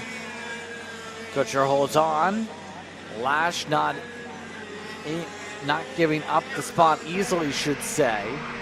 How things are going right now, able to take a nice line. It's a good cut to really get himself through 4. No problems as they make their way up to 7. Right now, top drivers just continuing to just make it simple. Qualify up front, control the field, qualify in the mid-pack. Going to be very difficult to make passes. Not too many passes today in terms of the early going for some of these races. Yeah, these races have been very interesting here in the pre-final. Nobody's made unnecessary risk. Nobody's tried any sort of very, I'd say overly aggressive moves. I think everyone understands that they don't only have to get through today racing. They have all day tomorrow that they have to race as well. Now, this time tomorrow, maybe they'll be a little less nice to each other, but at least for now, they are really holding on to where they're at, what positions they have, and unless there's a chance for a win, and then again, even then, they're not really trying anything unnecessary to fight the position or keep the position as we watch this mid-pack battle continue along. Somebody has to get the edge somehow, and right now Lash seems to be, well, holding control pretty comfortably on the position. Chance of an overlap coming through the final sector this time by, coming up to 3 minutes to go. There's not yet, mind you, just last year in Mini Swift, Lash who battled with Ben Gleberman and won by 32 1/1000 of a second in a pre-final. Race that ended up making the highlight reels and making it to Kart Chaser Kids, which is the social media platform follows the young drivers up through the ranks. Now today, Lash has a chance to at least get a good starting position for the final. Things hold. You see that draft. Kutcher able to keep on gaining down the straightaways with the draft. You have to watch that draft. The draft is extremely powerful and can really make a difference, especially in junior and pro-am classes. It can really spell disaster for a driver's run and or lack thereof as they go. I think Lash is going to be, as you were just talking about, Robert Lash, a good position here into the final. They're holding on to third place if he can, and will find a great position to be in for the final to try to possibly have a battle for the lead right off the start of the final race.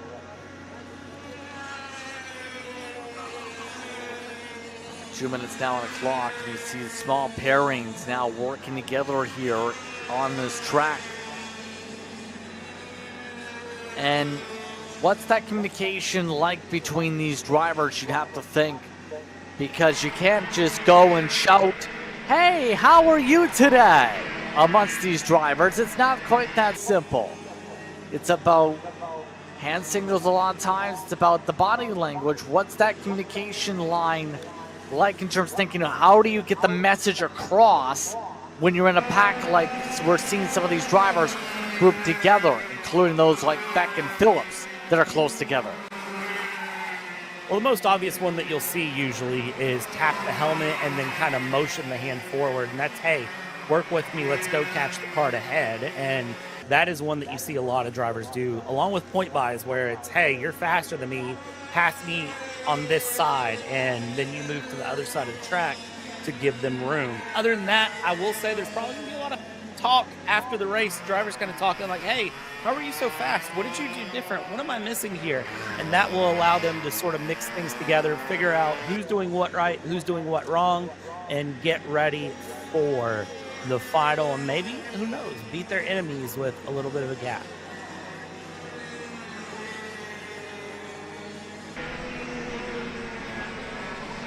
Being able to get more sorted. By the way, it is worth noting that the finals will be a little bit earlier on the schedule. It's without saying, but exact times will be released after the last pre-final. I want to expect drivers for the final to hit the grid for the next races. White flag is out. Final time around for Nico Kwiatkowski. Kwiatkowski, what else can you say other than he has been good today? By the way, third has changed spots as we looked away. Kutcher and Lash have swapped again for third step on the podium in this race.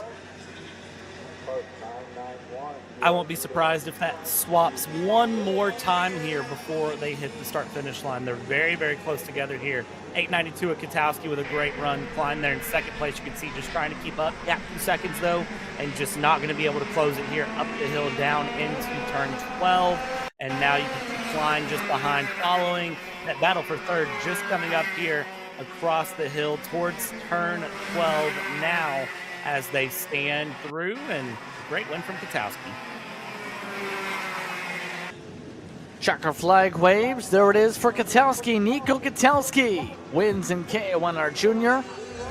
It's dance party over. Adler Klein, Alex Kutcher in the race for third. Holds off Lash on a second to last lap pass, while Beck and Phillips are 5th and 6th. Gallego in 7th.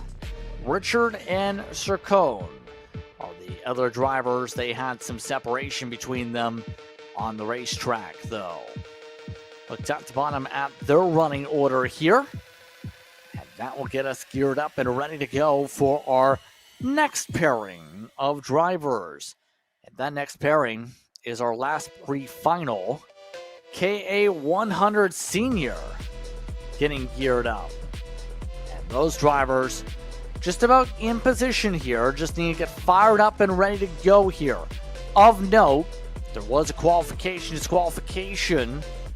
Isaac Gardner had his qualifying time disallowed after what would have been mid-pack starting spots.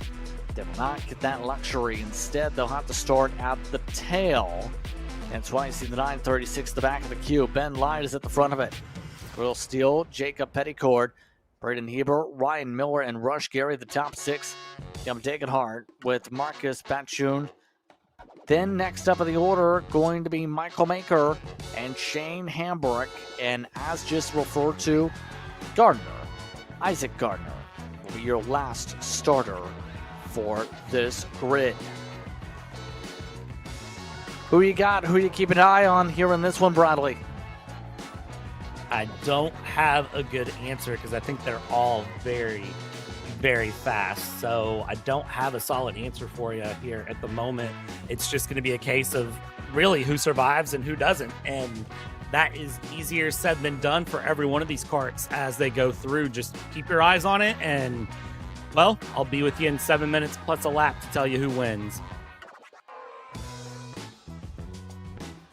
Go in a lot of directions this type of a race here today.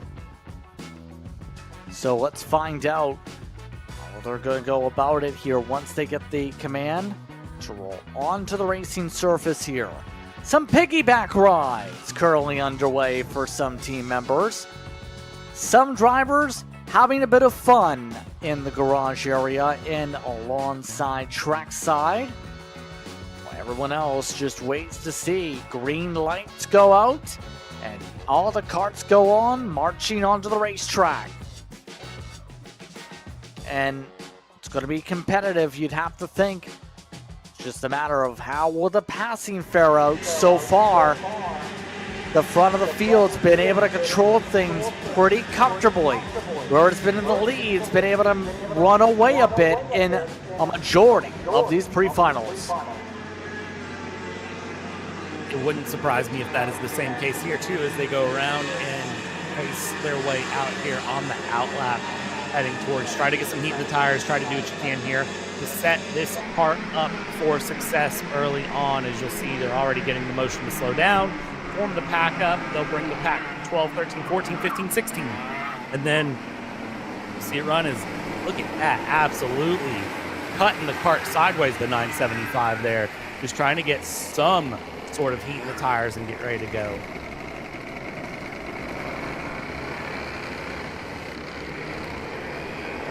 Just about ready to go. Still need a double up though. Looks like we'll do that now with the field size. Coming out through 14.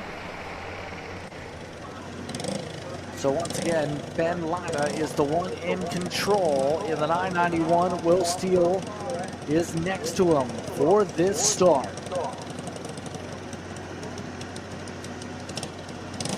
All set to go. Green light turns on. And we're underway. Good start up front, Lida, as they battle it out for second.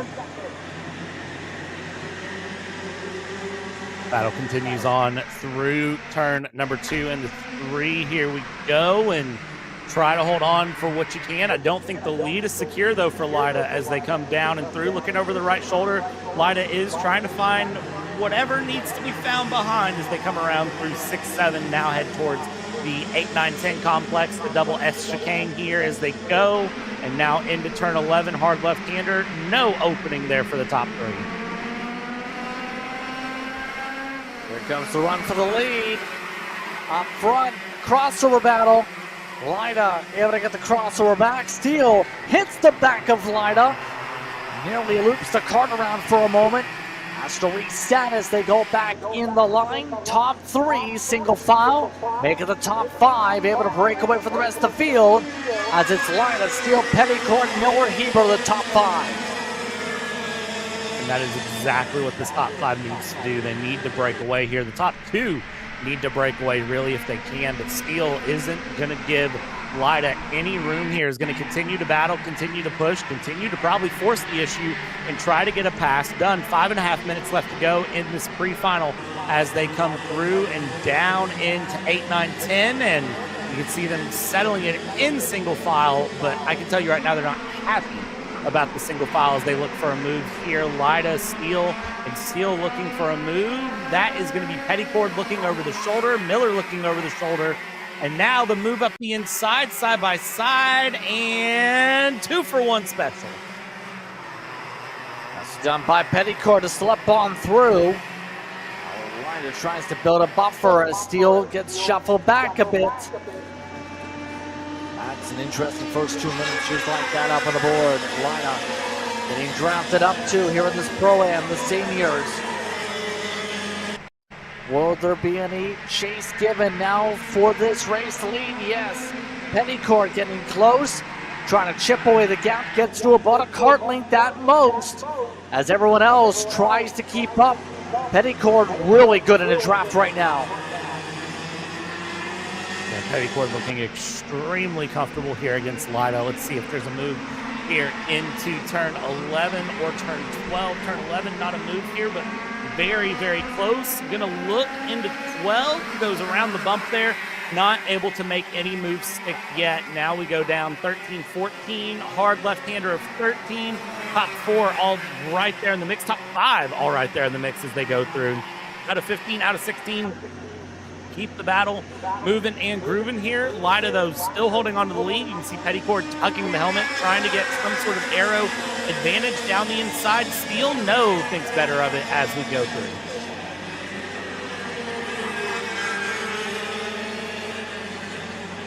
Still sorting themselves together right now in this group as now Steele tries to find a way to hunt up in our position. Petticourt still holding on the black and white card. Lida's been able to control the race lead for the most part so far in this one, about halfway through this pre-final. Just maintaining the gap seems to be the focus right now for the Stout Machine. Right now, Petticourt taking the cut. Here he goes for the lead. Jacob Petticourt ends up finding Petticoat Junction and finds his way to the top spot for now. That was a great pass from Petticourt there, but now the problem is he's got 3 minutes plus a lap to maintain it. If the sunshine is out and about here, Lida in second, third, Steele, fourth, Miller, and just watch these top 4 because I have a feeling the swapping of positions is not done from them as they go along here. You see they're just looking for something somewhere. All of them are very brave to dip the nose out here in K100 Pro-Am or K100 Senior. All of them are brave here to look around for the pass, but it's one thing to catch, it's another to pass, and it's a third entirely to get the pass done and make it stick.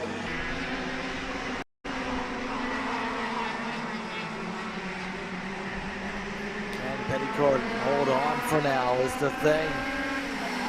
One of the championship favorites for a reason. Petticourt just about ready to throw his hat into the name with how things are going in this pre-final so far. 2 minutes to go as the squad went to the back of the group, by the way. Gary making a pass on Hebert. And that moves Gary into the top 5. By the way, Isaac Gardner a +4 in this race. Worked his way up to 7 as we go. Under 2 minutes to work with. Lida looking to set up his pre still up front with the 990 still holding up front. And as they go through here, the 990 holding on up front, Lida steals second, third, and just continuing along. You're settled in behind at this point. 90 seconds left to go. You know it's at least 2 more laps after this. So you just settle in behind, you hold on, and you just wait for now. I wouldn't do anything unnecessary that would cost me more positions than I'd gain. I would just very much settle in where I'm at, let it go, let it be. And then I say that, but Steele found a move on Lida, gets the pass done, makes the move stick.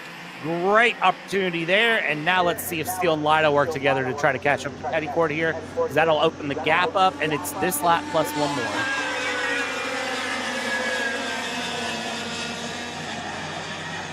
Time by should see the white flag, believe, based on time. It's going to be close on that mark.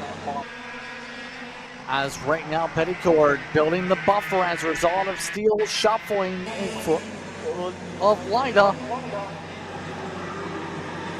Remember, it usually takes about a lap or 2 to be able to really close up with the draft in these KA100s before there's any chance for the pass normally. Right now, Petticourt continuing to maintain the buffer. No chip away with the draft from Steele. Steele needing a huge run to have a shot. All while Lida battles with Miller, sheds off Miller, and goes back in line. Clock reaches zeros. White flag comes up. Final time around. Final time around. It's going to be very interesting to see who's able to do what here as they come across the line. Through turn 1 and 2, and now they'll dive around through turn 3 here. And it doesn't look like anyone has a response at the moment for what has happened to their stuff up front. It looks like they are just settled in, really trying to race in. I gotta wonder if some people's shoes or, clothes were in there to cause them to run through last lap around. And, well, watch this. Steele might be able to get a pass done on Petticourt here down into turn 11, 12, 13, 14. See, through 11, no pass, but is certainly looking to try to get a pass done.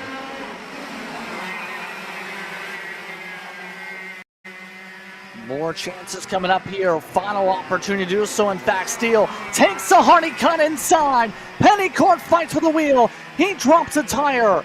Petticourt ducks back in the line.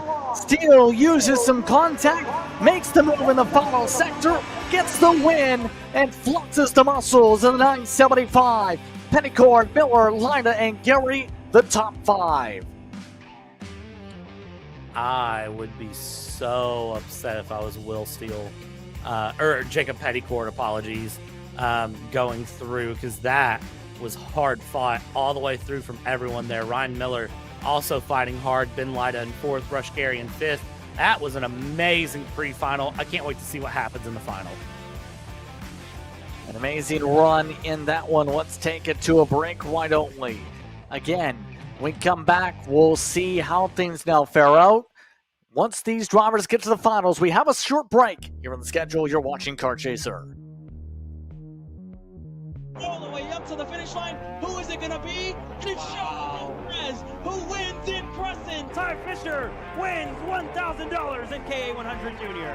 How about John Bird for TV Kart USA on home soil? They take the win in Amarillo.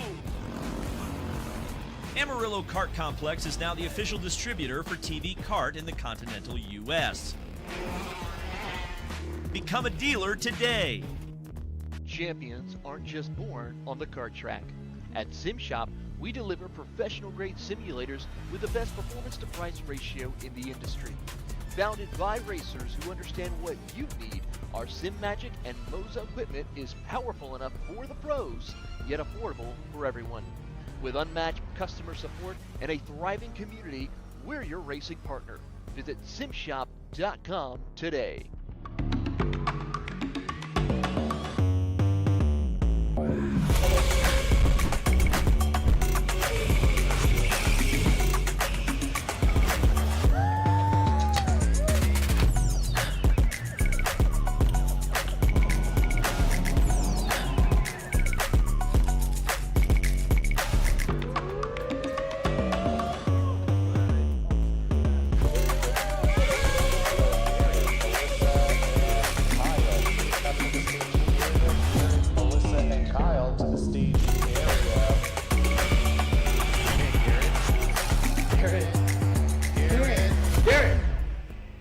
Let's go race. Come on, man. Florida kart racers, you asked for it, and we're going to bring it. Introducing Florida Karting Championship, FLKC, a brand new racing series coming to Florida in 2026.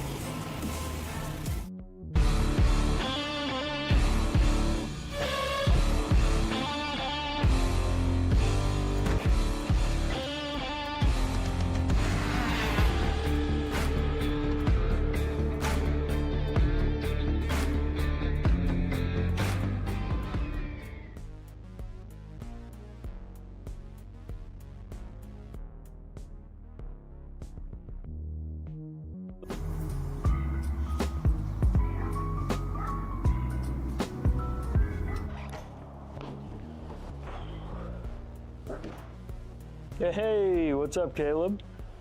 What's up, Brandon? You sound defeated. A long day at the office? Yeah, got stuck at a cat food marketing meeting for like 3 hours. I don't know a thing about cat food, and I don't even work in marketing. And then I got sent on a coffee run like I was some sort of intern. Then at the end of the day, when I went to go get gas, I just realized everything is so darn expensive nowadays, man. Yeah, you got that right. Like, do you have any idea how much we're spending on Netflix? That's like 20 bucks a month. Do you know how much we're spending on cable? That's like 50 bucks a month. But you know what isn't expensive? Tell me. Kart Chaser Premium.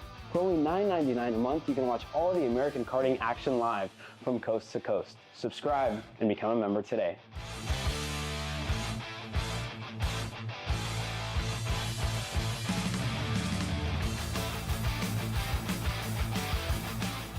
Paulie Massimino wins in KA. Paulie Massimino is a winner in OKN Stars. Take your driving to the next level with one-on-one coaching from 2024 OKN Stars champion Paulie Massimino. Kart rental options are available if you'd like to keep yours at home, and drivers in all classes are welcome, from Briggs 206 to Mini to KA100 and X30. With in-depth data analysis, onboard video footage review, and lead follow on-track sessions, each private coaching session will see you end as a more complete driver than when you started. Book your coaching session now. This is Henry. Henry feels sad.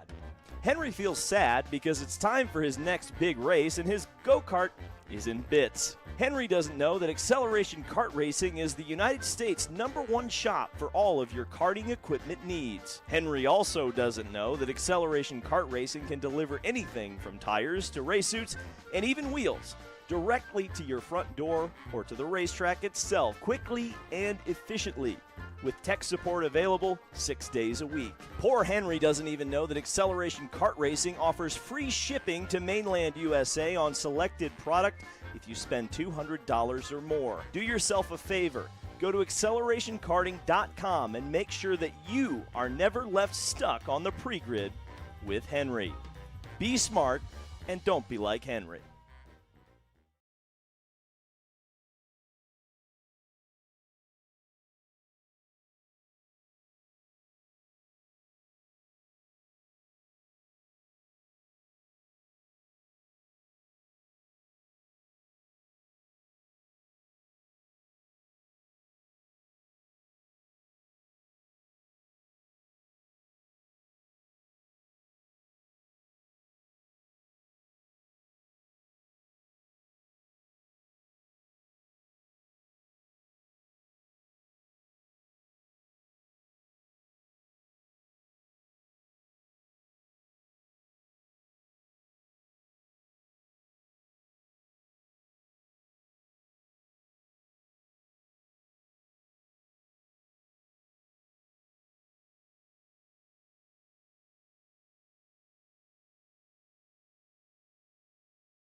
Brandon, why are there all these right, charges stop. for just over $200? I'm tired of all this branding business, okay? Branding this, branding that. Why are there all these expenses on AKR over $200? We know, okay? Take a walk with me. At Shop AKR, they have everything you need to start racing at a very cheap and affordable price. They have MXC rims, they got chains, electrical stands, tilt seats, they got MXCs. And if you didn't know, on top of that, any purchase in the continental US over $200, that's free shipping. Hey, aren't you supposed to be in the AKR Anonymous meeting over there? Dude, I'm doing a commercial. Dude, we have no time. It's about to start. Stop. We all love Shop AKR. Me? More than others.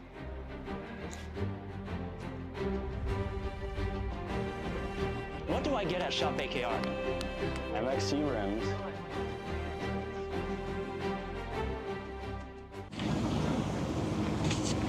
Kyle, what are you doing? It's got my new Greyhound seat. You don't even have a cart. Doesn't matter. I have a Greyhound.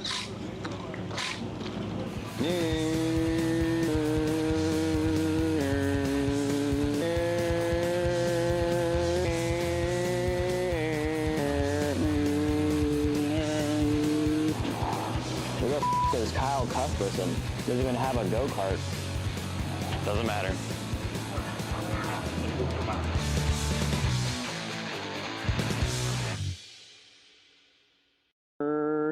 Cuthbertson threw on Turney. Turney in the dirt.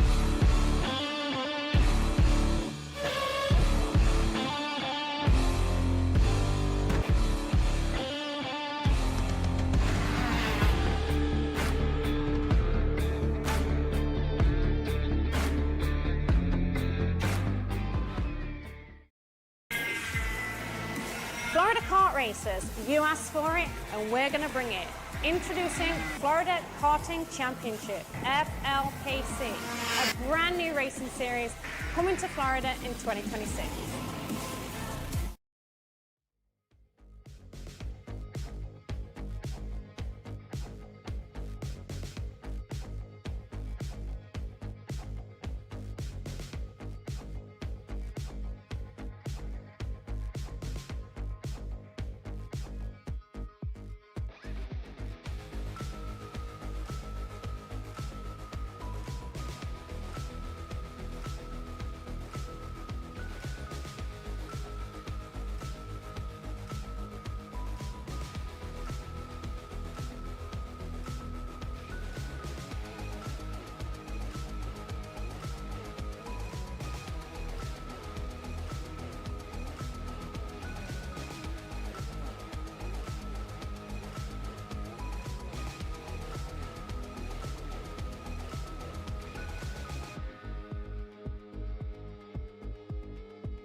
The sound of excitement and the sound of drivers getting all set to go just like that.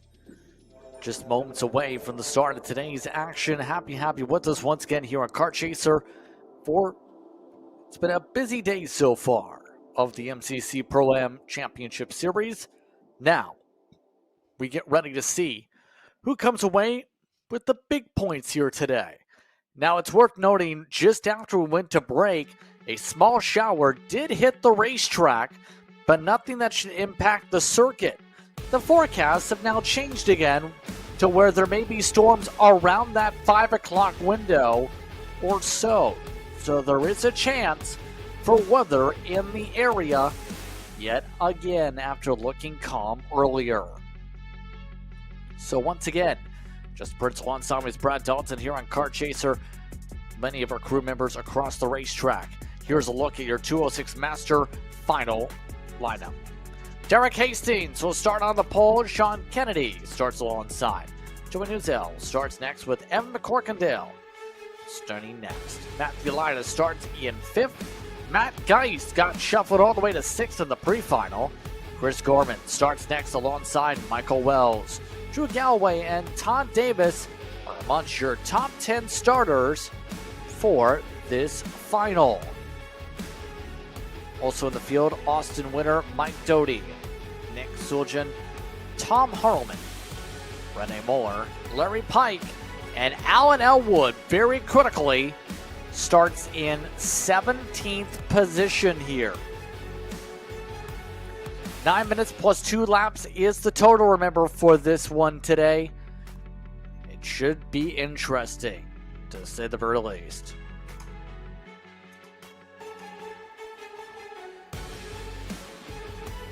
So the field getting all set to get the command to go. The field also getting some pictures taken from behind and over the ground.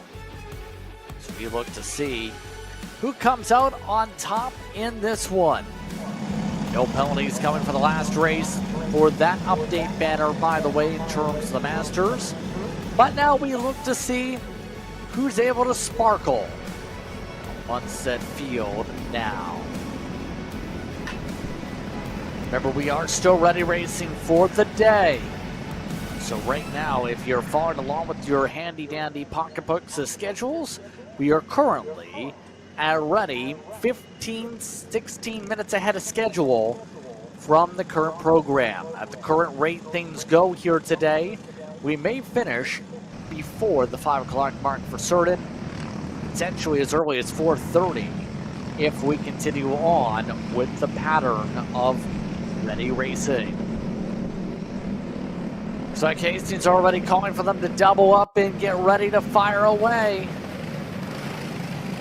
It was some exciting racing in Master last time out. These drivers can put on some good racing.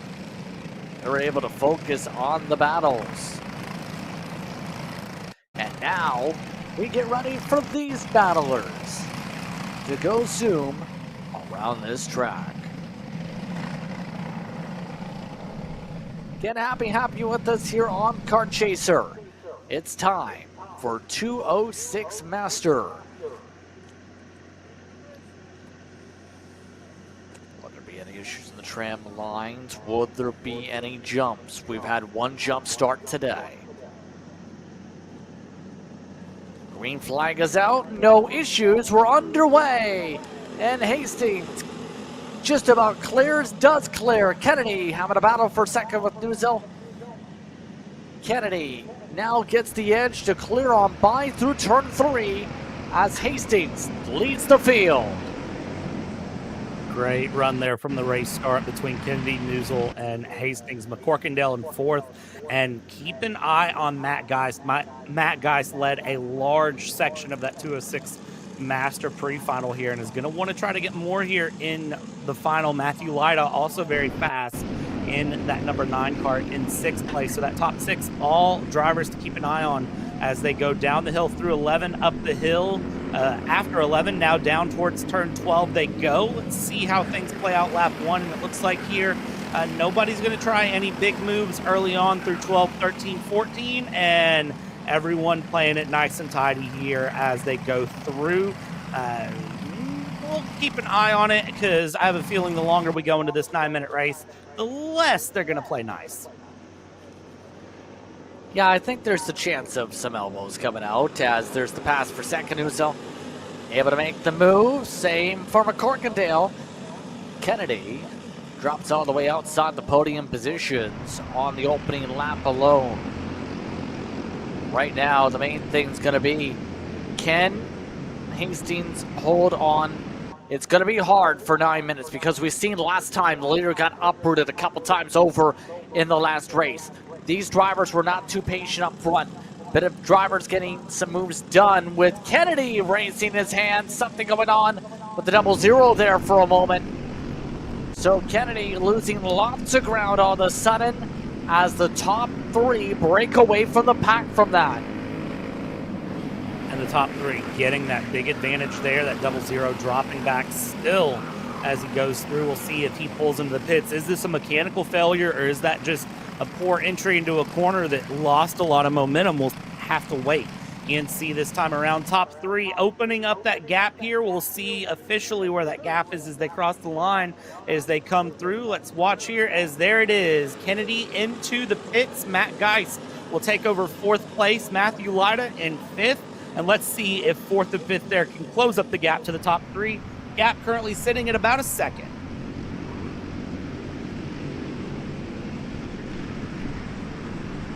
Separation building up between the two packs pretty quickly here in this one.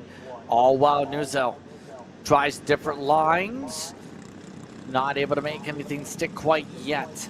All while Geist holds on in front of Lyda for now in that second pack. We know Geist has speed. It's just a different looking kart than normal. I believe that might be a newer kart, in fact, for Matt Geist compared to his usual one we've seen him across the racing scene. But right now, that all-white kart is doing a solid job getting all that time back after all those losses in the last race. Looking pretty steady to try and close up the pack. Yeah, and still closing up that pack as they go there, Matt Geist. And I'm pretty sure you're right on that. That is a new kart going through, maybe just still dialing in a couple of things here and there as you do in new karts. But top two, Hastings, Nuzel holding on. McCorkindale there in third has lost a little bit of momentum to the top two. So the top two trying to break away here. Hastings and Joey Nuzel will continue to try to push that 111. Let's see if he's got a run here to try to get past Derek Hastings. Derek Hastings, a little bit of a slide there coming through the corner and still trying to hold on as we have a battle starting up for fourth between Geist, Lyda, but watch out for that 34 of Chris Gorman. Chris Gorman might get into the mix of this as well. Coming down the hill, up the hill is the race leaders, and down the hill again, that 13 of Hastings. See what happens here. No pass yet, but I definitely think Joey is right in position to get a run done. He's in a great spot right now to do something. It's just a matter of when does he pull the pin, as some would say, like Xander Clements. But right now, the separation seems to be building up down the straightaways for Hastings. Corkadale still not putting up any pressure. By the way, guess who's on the move? It's the 5 kart. Alan Elwood has closed up in the third pack and has already jumped with the fastest laps of the race, 10 spots in 4 laps.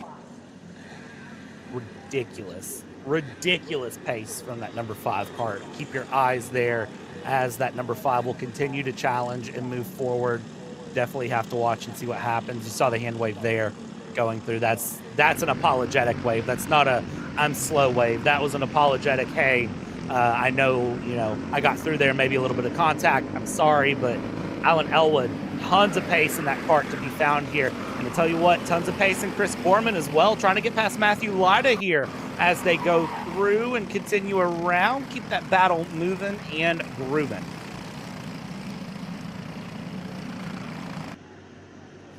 Coming up to 3 minutes to go, and here we go. Pin time, side by side for the race lead. Nuzel making the move alongside Hastings. To the point goes the 111. McCorkindale looking to follow suit. Does. McCorkindale jumps up to second. The Leader and Hastings shuffled all the way back to third with the move as they go triple kart tandeming.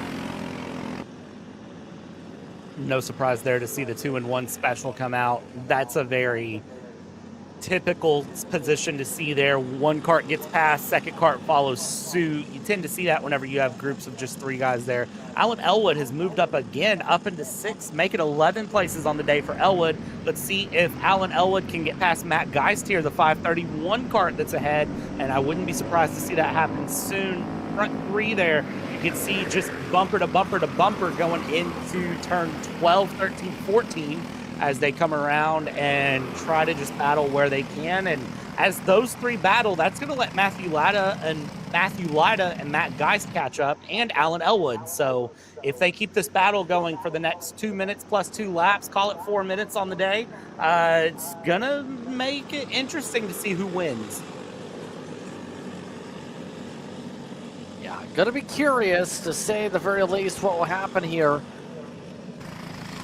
Can't count on Elwood, by the way. He's running 2 to 3 tenths quicker than the rest of the field here, but he might run out of time on the stopwatch. Elwood already making a move on Geist. Oh, wow, we are looking away for a split moment. McCorkindale has now slipped his way past Newsell, making a move through turn 4. Now as they continue to sort things out, McCorkindale was about to say, has almost been the quieter part of the battles here today.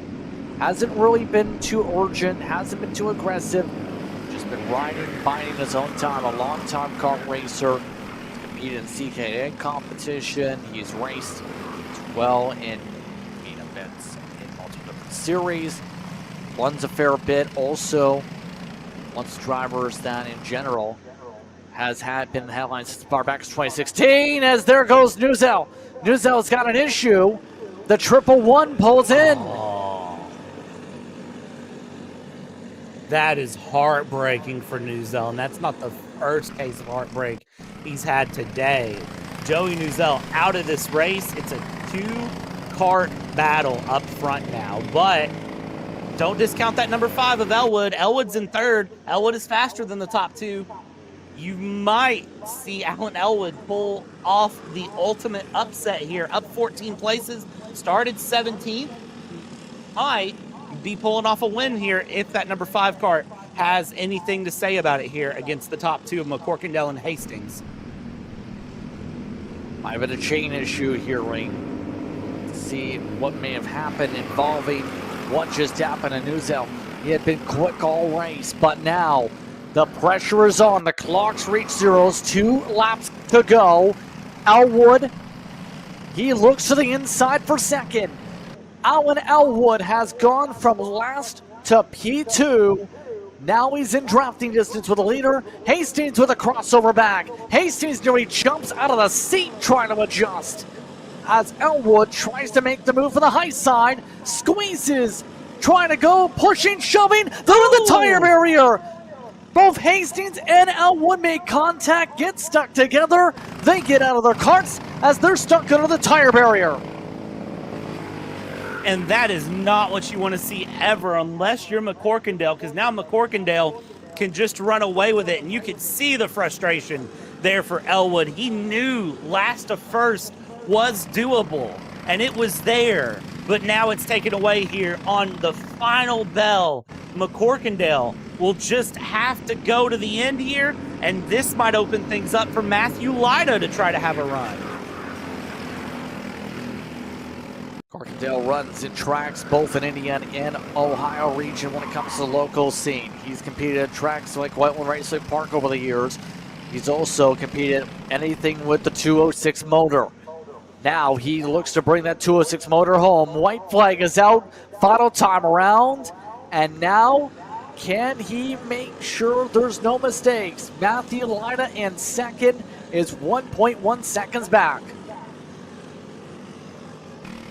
All he's got to do is hold on to it here, and that is very much doable here as they go through. Lida being pushed there by the 531 of Geist behind. Matt Geist is going to want second place here on the run. McCorkindale just needs to be smooth for the final 3/4 of a lap here as they go around here. Chris Gorman would love a podium finish here if it could be found as they continue along, go through, down 8, 9, 10, down the hill into 11, and then up the hill again. And for McCorkindale, he looks over the shoulder. He's got several kart links behind. He's going to be feeling good right here.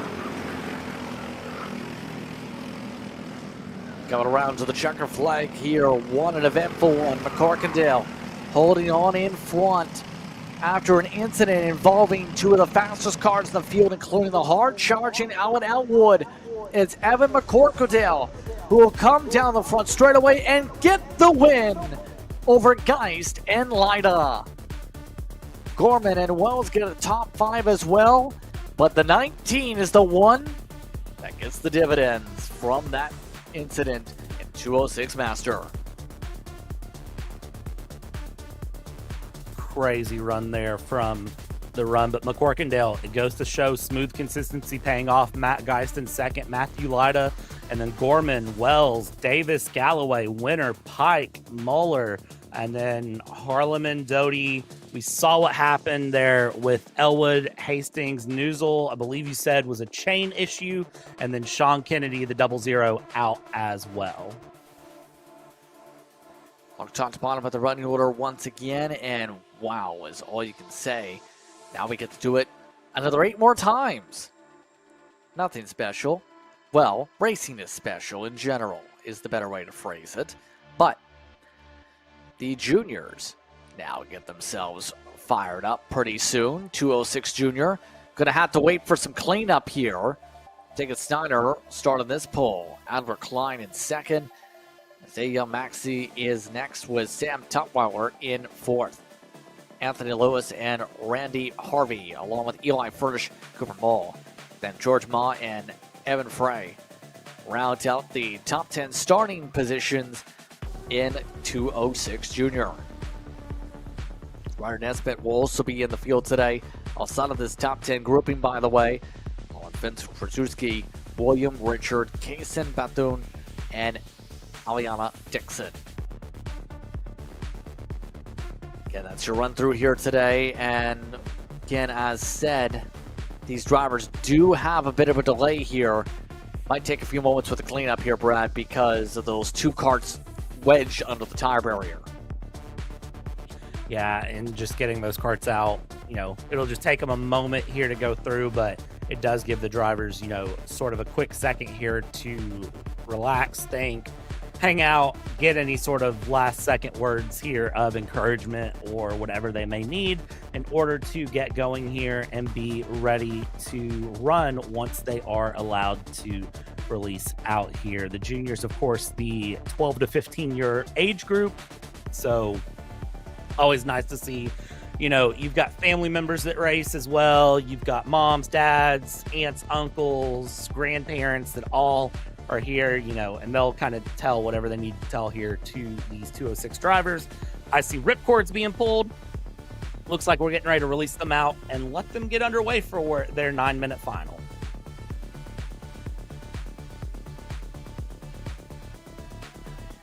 It looks like the kart's now getting the chance to fire up for the most part here. Some of the young fans very excited to see the racing come into play here. We've seen how good Snyder was earlier to be able to keep the advantage over Klein. Can he do it again in this field? Green lights are on. Looks like the kart cleanup's complete. William Sean Bale with the Munstos coming in from checking on the drivers as the rest of the field gets fired up. Umbrella weather for sunshine and not for rain at the moment. So, the sun shining brightly. This is going to heat up the track a little bit here, Brad, for those tire pressures going to impact how high those pressures get here. Some drivers might have them go a little higher than they expect now. Yeah, it's been an interesting sort of weather day here all the way around, and I was just rechecking the weather as we were waiting to go here and release the karts out, and now rain. I refreshed it and it said rain 3 o'clock. I refreshed it and it said rain 4:15. So we're kind of in a big toss-up here on when the next pop-up shower might hit. But the sun being out now, as you said, could cause some changes in how the karts handle. Some people might be happy, some people won't. only one way to find out here, and that's get to the end of this race. Or you can just get a weather rock, if you know the phrasing. You know, if it gets wet, it means, well, it's raining. If it's dry, it means it's sunny. So, we'll see. Let's rock. Quite literally. Let's go rock around this racetrack. So they get set to go and fire up here. Already, interesting enough, have a false start flag on the scoring. I believe someone may have pressed the button. They haven't even reached the start zone yet. They're sending them around again, it looks like. Yes, they are. And they didn't like something. Yeah, I found the reason. There was a cart on the other side of the racetrack. They weren't even grouped together yet. So I believe George Ma was not even grouped up with the rest of the field yet. And they're already giving them a chance to go to shortcut to catch back up.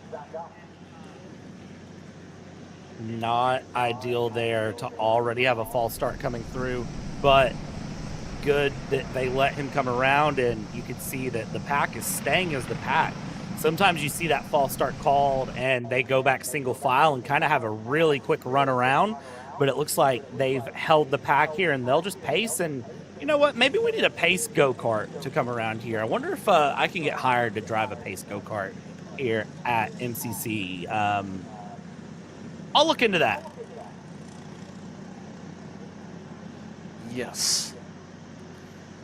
So now they've kind of up here, and we'll pace again. Clock isn't moving, by the way, like we've seen in some series where if there is a false start, there might be the clock rolling. We've seen that in Texas Sprint Series before. Here in the MCC's action, when it comes to the Pro-Am, we race the full 9 minutes in terms of clock. No runoff if there is a false start. So, let's try this again. Remember, Snyder and Klein, Maxey and Tutwiler, Lewis and Harvey. First 3 rows.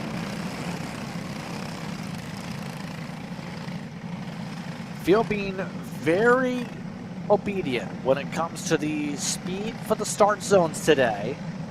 We've seen some of the younger drivers go fast, fast, fast all the way to the cone. Everyone's kept it very slow, slow, slow, like the lights tell them to do. So here we go. 206 Jr. ready to go. And green, green, green, green, green. Klein nearly got a jump on it. Snyder clears. As they make their way to the opening corner, Klein tries to stay outside. Gets the run now for the switchback for turn 3, but it's still going to be Tutwiler with a better pull. Klein getting completely shuffled into the heart of the field. Down into 5th, possibly down into 6th for Klein here as he goes. I almost worry that he had a jump start there, watching through just how alongside he got up front into turn 1, because it's actually scoring Klein ahead of Schneider there as they cross the start-finish line. So I almost worry that that might be looked at, but for the moment it does look like we're going to settle things in single file. You can see that number 33 Klein dropping several places back. Currently it looks like P5 is where he'll find himself, and he'll have a little bit of a challenge to work his way forward as we'll come through across the line and around. Down 15-16, lap 1 underway. Let's see how things get reshuffled as they cross the start-finish line here. So it's Snyder over Lewis yet again, jumping to 2nd early on. He's done it again. Maxey also able to jump up to 3rd with Tutwiler and Klein. The top 5, how they go right now. We've seen before that blue cart be able to stay in 2nd and ride and bide its time before. It looks like that's happened again for this field as Maxey now tries to figure out a way to crack the code to be able to jump up an extra step on the podium, if not to the lead here. Maxey had to catch up before. This time, doesn't have to fight to catch up here, Brad. Definitely is going to be one to watch, I'd say, will be Isaiah Maxey going through. I'd say watch Tutwiler as well. But all eyes right now on Tegan Schneider, who is currently leading in that number 90 car, as Lewis there in second, trying to fight through. Maxey trying to find a way around in that number 22 as they go out of 15 and 16 down the main straight. They're going to go. And let's see how they do into 1 and 2, looking around here. First, second, third, pulling out a gap of about a second currently on Tutwiler in fourth. Furnish in fifth. Klein has now dropped down into sixth. So Adler Klein losing even more positions here as we go along, and that is not good to see here. Klein, 6 minutes left to go, needs to try to start moving forward, not backwards. Yeah, it's not been going great in this race for the 33, to say the very least, but now it's the matter of seeing what points they can get. Remember, with how things were coming into today, Klein was the points leader, and with the updated points coming in just recently from the pre-final, he had a 60-point cushion over Snyder. Right now, with how things are looking, that cushion may all be gone as a result of a race like this if he doesn't pick up more spots and then some. Able to pick up some right there in front of Furnish to be able to retake the fourth spot, saying work with me to close on up. He needs them to work with him if he wants a true chance here with 5.5 minutes to go. Looks like he's getting a push this time for Furnish. And that is exactly what he needs here. Let's watch and keep an eye on that as it goes. Right now, what I'm really shocked about is that the top three are playing as tidy as they are.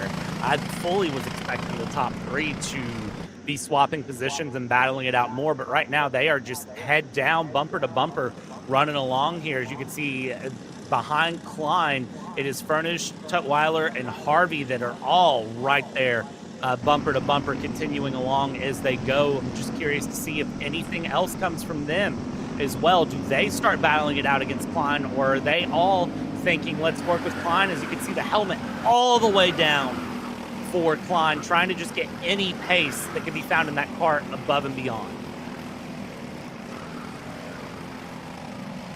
It's going to be a tough thing. You can only do so much once you're in the actual driver's seat. The Tony Kart working as hard as it can to be able to get back within drafting distance.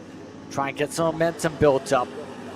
This time by, he and Furnish both set the first and second fastest laps of the entire race so far. 108.204 set by Furnish in the draft. So they are chipping away. Downside is it's 1.3 seconds as they swiftly drift their way through turn 4. So it's become almost like a restrictor plate race with all these drafting packages to try and figure out, can we make the pack one again? There's more cars in the closing pack. Maxey falling into a bridge position as he loses ground this sector. Maxey going to close it right back up though here through 12, 13, 14 going around. Klein holding on here. Furnish not looking for any moves yet again.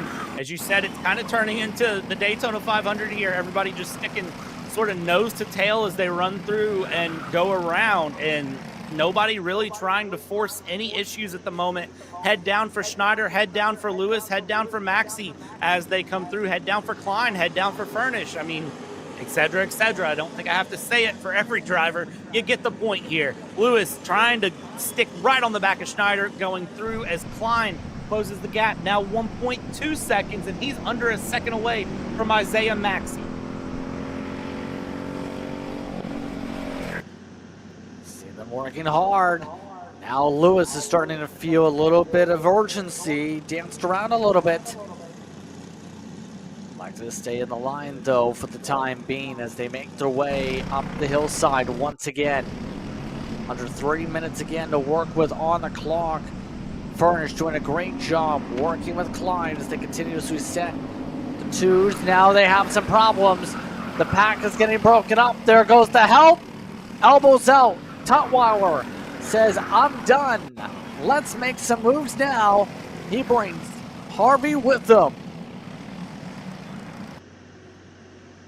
And that drops Furnish all the way down to the back, and Furnish really was the help that Klein needed. And now look up front here, battle for second. Lewis and Maxey go side by side as they come through. Maxey gets ahead of Lewis here, and Isaiah Maxey up into second place. Tegan Schneider, I have a feeling that you're about to start feeling some pressure here in these final few minutes of racing. Under 2 minutes left to go, and then 2 laps after that. This is gonna be very, very close up here in the front.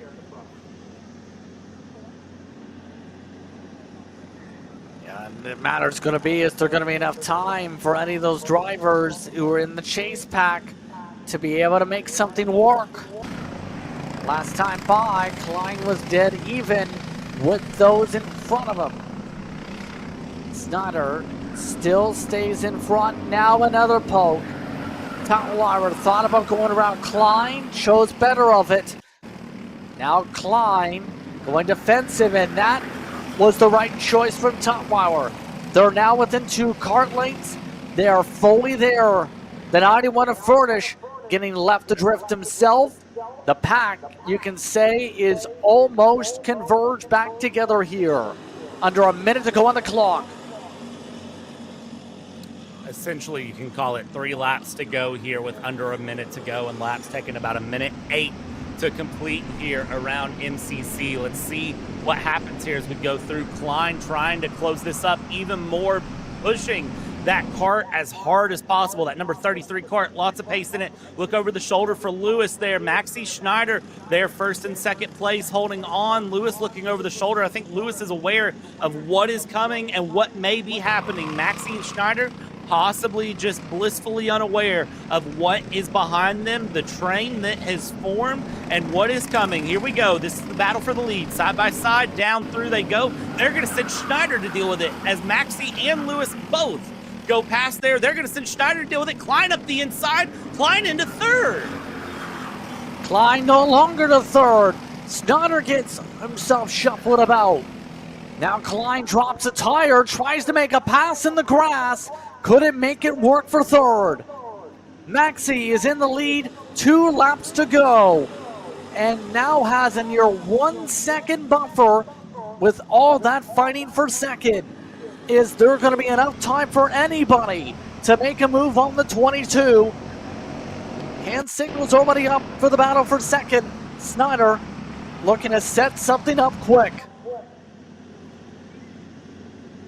Watch how this goes here as they come along. Plenty of mixes coming up. That is a lap down kart of Alana Dixon that is being passed there to the inside. Causes no harm, no foul to the battle that was going on. Maxey just needs to hold on at the moment. But as you can see, the gap there for the 22 already gone. That 183 of Lewis, at number 90 of Schneider. And Schneider's going to remember what they just did a lap ago, is not going to play friendly here. Battle into 13 and 14. This is the worst place to go side by side because it's the slowest part of this track, and it's really where you lose all momentum.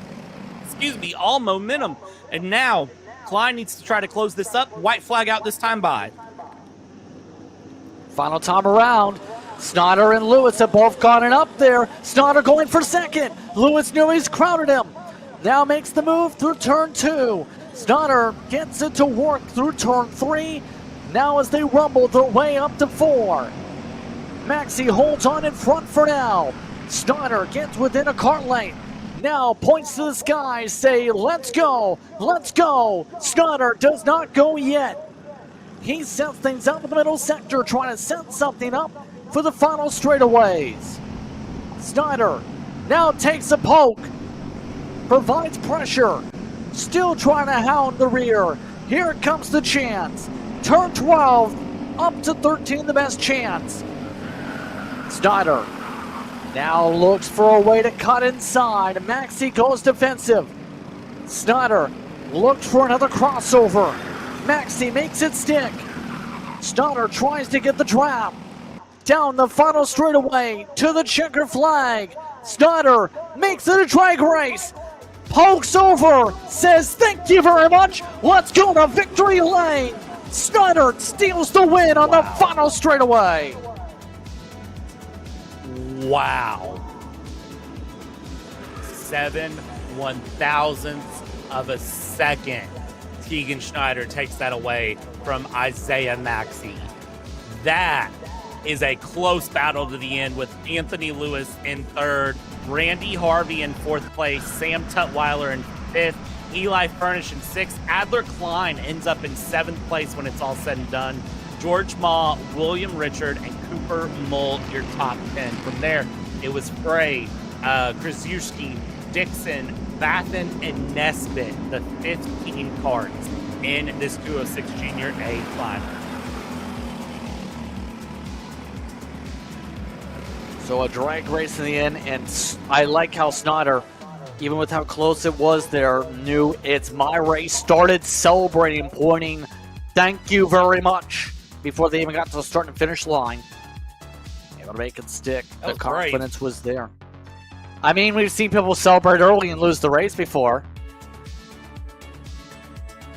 We really have, and I was worried that was what we were seeing, but no.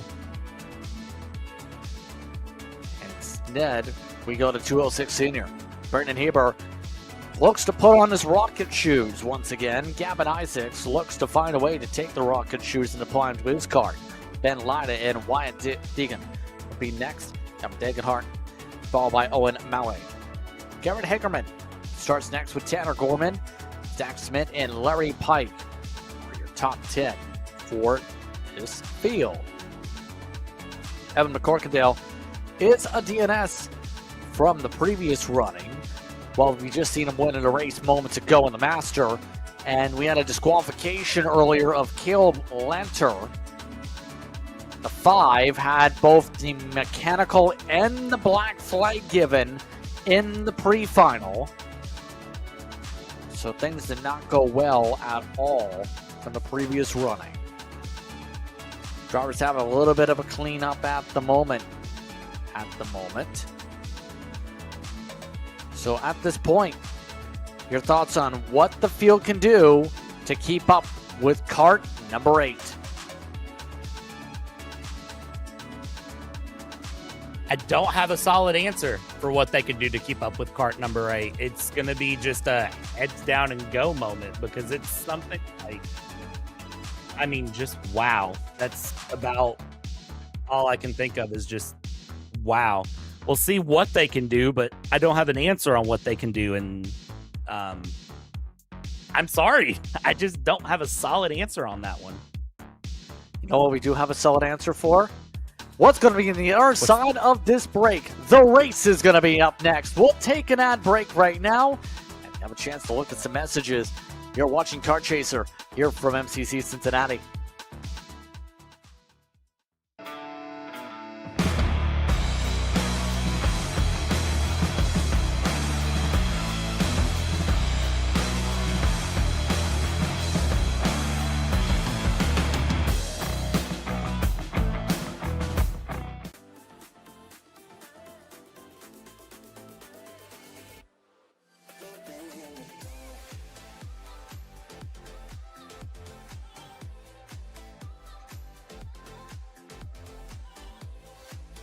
Are you looking to take the next step in your racing journey? Well, look no further than PitFit. With 2 locations in Charlotte, North Carolina, and Indianapolis, Indiana, PitFit trains drivers all the way from grassroots level karting to IndyCar and NASCAR, with top-of-the-line personalized coaching to improve physical and cognitive fitness. For more information on programs, check out PitFit on Instagram or Facebook today. Are you ready to get behind the wheel? From Formula 1 to NASCAR and IndyCar, all the pros start here.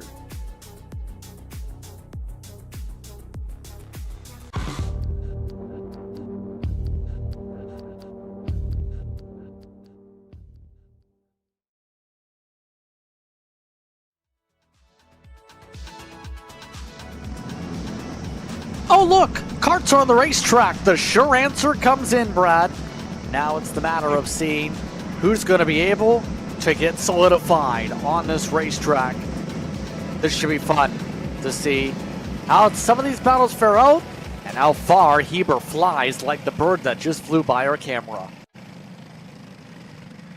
This is going to be an interesting race to watch. And again, the question is who can bring the challenge up front? And I think the answer is there's not a good answer to it. So let's find out who's going to go up to the challenge of being able to reel on in and make things work on the 8. Pardon me there, as now these drivers look to say, excuse me, pardon me, to get alongside the 8. Slow roll up to the cone. Brennan Heber takes the green, and he didn't get fired off. The outside got a better launch. Gavin Isaacs pulls into the race lead. Heber did not go. And Heber's down into third now. Look at this as we go down into turn 4 around and keep the battle together there. Deegan trying to battle it out very well as they continue along here through 5, 6, into turn 7, the right-hander. And now, look at that, Heber down into 4th. What a change from one race to the next. Heber all the way back to 4th spot after being a rocket in the pre-final. Now, he looks to draft his way back up some spots here. Slips his way alongside for 3rd after the push on through on Lida. The outside, nearly pushed around by Deegan. Now Heber follows back another spot. Hagerman making a move too. What a bad stretch for Heber, and now Heber is hand signaling like crazy. Isaacs and Lida have put away Deegan, Hagerman amongst those who have just made passes. Heber is not going to be happy with that situation, and I have a feeling that hand signal was a very clear, I need to go sort of move. Around the 91 goes Heber and Deeganhart, around Hagerman in the 91 going through, and now it's just going to be a matter of what can Braden Heber do to get back forward here into 4th. I mean, at this point, it's a defense game for 7 minutes for the top 3. One that I do not envy at all, because the top 3 are about to have a time trying to defend this one along. There's the 8 trying to pull to the inside, down into 12. Gets the pull to the inside, and now try to hold it here. Can that 95 switch back through? Does not. So now up into 3rd very quickly goes Braden Heber. Even if the race start wasn't what he wanted, 1 lap later he finds himself into P3. Nice little move, and now he gets himself laser focused to close back on up. Already a couple minutes off the board as drivers and fans alike cheer on the competitors at the fence. Heber last time by set the fastest lap so far, 1:08.1. Oh wow, Isaacs and Lida stay pretty calm for now. No moves coming from either of them so far. Just trying to work together and draft away. They were half a second slower than 8 last time, though. It's worth mentioning because the 8 is already in drafting distance. Yeah, and it's going to be a matter that he just needs to muscle past there, Braden Heber. But it is one thing to catch, it's another to pass. Even when you have that much of a pace difference, you still have to get the pass done, which is going to be doable here for the 8. In theory, on paper, but as we all know, that in theory, that on paper, that rough guesstimate that you put as there's the contact with the 8, and Heber and Deegan spin it around together as Deegan gets into Heber, and now Heber drops behind Deeganhart, and that is going to put a hard run on everything. As you can see, Heber throws the hands up. He is upset. This race has gone completely belly up for the 8 machine after what was looking to be a very stellar race day for him. After scoring 100 points to build up his lead a little bit with Roderick not here today, well, it's gotten much harder, all while the front 2 swap around. Isaac and Lida playing different lines. Heber just trying to find a way around the 95 and the 3 and get away from them as quick as possible here. All over the back end of Deeganhart, still looking to build up a poke, build up a run. No place to go yet, as there's the signals as they want to work together here, or at least 2 of the 3 do. There goes the 3rd saying, I want to break you up and go. Thank you very much. I'll cross you up, make a move. Thank you very much. Here's some grass. Oh, that, I knew as soon as the 8 got near, that was going to be very much a payback moment. And you could see, I definitely think that Braden Heber just kind of said, you know what, I'm just not going to leave you room like I could. Took that run through. I think Braden Heber is frustrated for where he could be. I don't think the first hit there from Deegan was on purpose, but I think for Braden Heber, you can't really say a lot there for him beyond he knew that move was going to get done that turn. Yeah, that was going to be tough to be able to clear on by after double switchbacks there, to be able to get the crossover a couple times over. And now, downside is Heber has more than 2 seconds he needs to gain now in less than 4 minutes. It's doable if he puts up similar pace as to earlier on. The tough thing's going to be actually doing it, and then not having anyone pressurize him from behind. Lida, by the way, is the one who's leading after the swap around. Isaac still, he is now in second.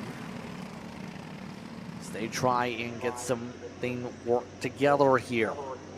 Similar number plates again for the 8 and the 3. Continue to try and close up 2.4 seconds. And we do have an investigation against the 95. Wyatt Deegan has an investigation for avoidable contact. That doesn't surprise me to see that one coming. So I would say that with what happened, they're at least going to look into it. I mean, you saw the reaction from Braden Heber. They at least are going to look into it. I think that's a good call. I don't know if any further action will come out of that, but I wouldn't be surprised too if they end up looking at the number 8, Braden Heber, and his move after. So we'll see. We'll see what comes out of that, if anything. We may not get answers during this race, but I have a feeling that, you know, that's one that you have to look at, but maybe no other action will be called. All of this is coming around to where he's still between second and third. Maybe 15 kart lengths at most between those two right now in separation, 2 minutes. At this point, Heber's best bet right now might be third step of the podium. Last time by, he only matched the pace of the race leaders. He didn't do any better than that in terms of closing on up. So, just trying to pattern itself out right now and get itself all situated and ready to go. So, it's the matter. Is it going to be Lida or is it going to be Isaacs? That's the huge question with these two, with the way things are sorting out, where they're plotting and planning for the end, it looks like. A little bit of a poke that time. I think the problem for these two is they have to remember Heber is behind in third, and, you know, if they're listening, hey, Heber's behind in third. And the problem will be for Lida and Isaacs, the more that these two battle, the more it opens up Heber, and Heber's on a warpath right now. Heber is frustrated with what's happened there with Deegan and then the run back with Deegan. So, I mean, Heber's going to race hard and is going to race extremely hard. So we'll have to watch and see where that comes through. And under investigation, Braden Heber, the number 8, has just been called. So both the 95 and the 8 are being looked at. Yes, indeed. So now we'll see where that all leads here. By the way, Heber has pulled away from Degenhart by a fair bit on the racetrack, so he does have a spare buffer for this field. Less than 30 seconds to go on the clock. And the top two are ready to try and put a show on where to go.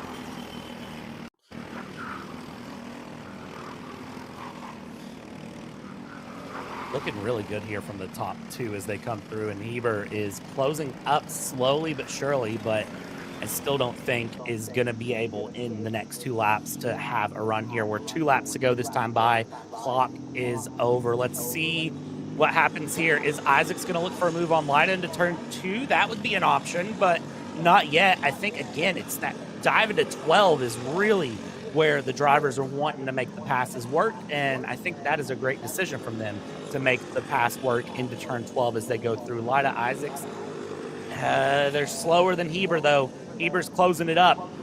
That number 8 might still be in the running.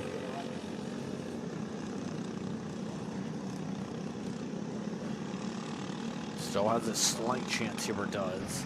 It's just slight. Bit of a bump this time. Isaacs to the back end of Lida's number plate. As now Lida ducks down a couple times over, looking to leave at the gauges, making sure everything's good to go. Rip roll just a little bit. That costs him the line touch bit. Better line for Isaacs. Isaacs can't take advantage of much there. Coming up to the white flag, this time by final time around. Can Lida hold off Isaacs? Will Isaacs make any move for this lead? Isaacs is going to have to try something here soon, but again, I think it's the wait until turn 12 that is just really going to prevail here. Isaacs kind of setting up a different line here through turn 4, and now we go through 5, 6, 7, side by side. They're going to go. They look over at each other. Let's see how they settle this one out. Where will Isaacs go for it? That's the question. They've got the buffer to do anything they want. Now it's the matter of making the move stick if you go for it. Lida's going defensive. He's going hard to the inside. Isaacs goes jittery to the outside. Tries to set up a crossover and instead nearly hit the back of Lida. Lida sends it a little bit strong. Isaacs getting a decent run, but slows up out of the second to last corner. Ben Lida comes down the front straightaway. It's Ben Lida who picks up the win in 206 Senior. Such a great run from Lida, and I thought Isaacs for a second could have had a run, and look at the defeat on Wyatt Deegan there. Look at just the head down, hitting the steering wheel. Wyatt Deegan not happy with that 5th place at all. And Gavin Isaacs, I mean, great run there for 2nd place, and great fight with Ben Lida there. Coming across the line right now, that was Lanter and Schmidt that went side by side all the way back in 8th and 9th. But yeah, it'll be interesting to see what the decisions post-race are for that number 95 and that number 8 with that battle that they had. So an interesting race with Ben Lida over Gavin Isaacs, Brendan Heber, Gavin Degenhart, followed by Wyatt Deegan, Hagerman, Gorman, Lanter, Schmidt, and Pike. The rest of that running order. That leads us into our next pack of competitors. 206 Cadet due up. Here's the look. It's Lawson over Snyder. It's Huntsberger alongside Johan Karthke. Then it's Colton Hoops and Eli Alexander. Rounding up the field, 6 carts ready to go. Seeing how quick Lawson dictated things earlier on.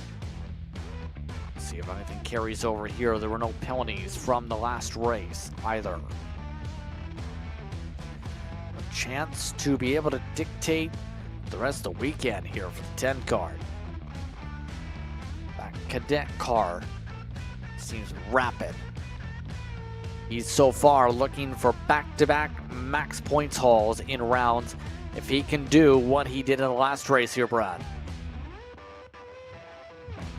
Honestly, again, this is one of those, the question is who can take it away from the 10, and I think, you know, I don't think anyone really can at the moment, so we'll just have to watch and see. He's just got to go out and do what he does, be consistent, be smooth, and have a great run there, and it'll be a great day there for Hayden Lawson.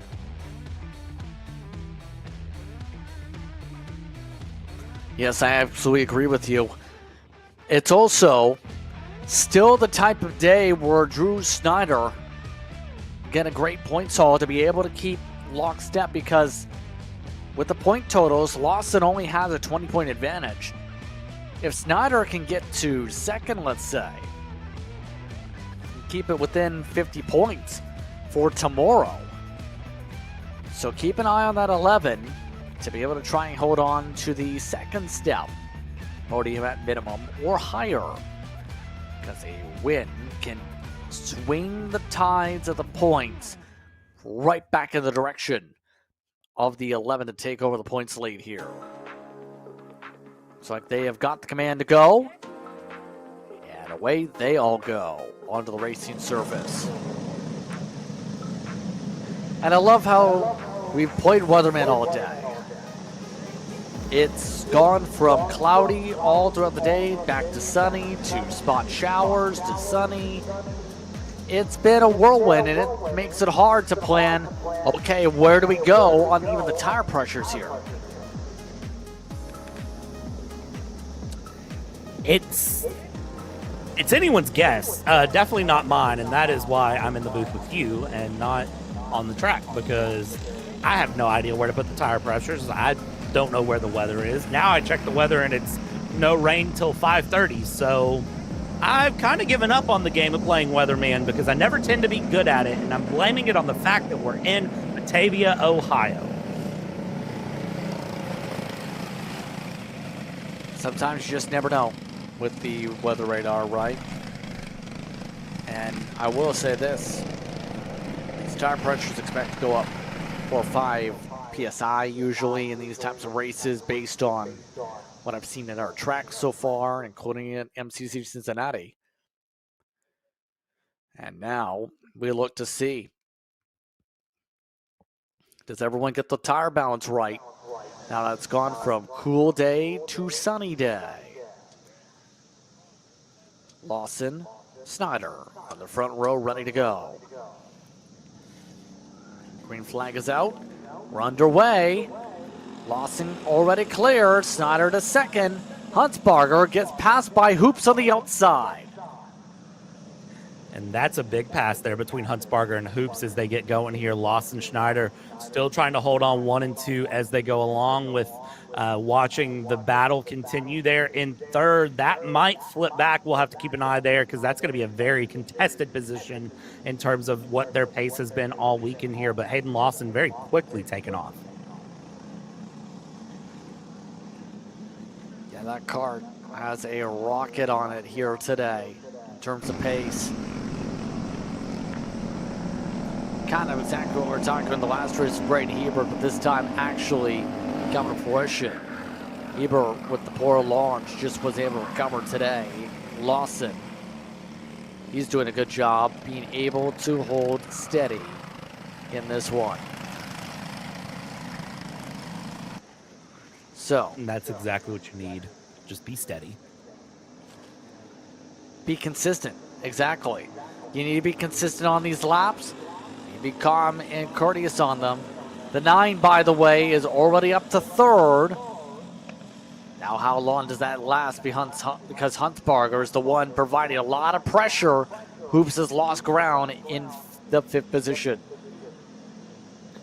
And as that position continues to open up here for Hoops, that's going to make things real interesting for Huntsbarger and Karthikeyan as they continue to battle along here. They'll probably swap positions a few more times before the end of this race, if I have to imagine. Because remember, they do 2 extra minutes and an extra lap compared to what they did in the pre-final. So it's a little bit longer you have to go, a little bit more you have to keep together here as they continue along and down into turns 12, 13, and 14. Out of the main straight they go, and we'll see just who's able to really manage it for the full 9 minutes plus 2 laps, and who here in the 206 Cadets, maybe the pace drops off a little bit by the end.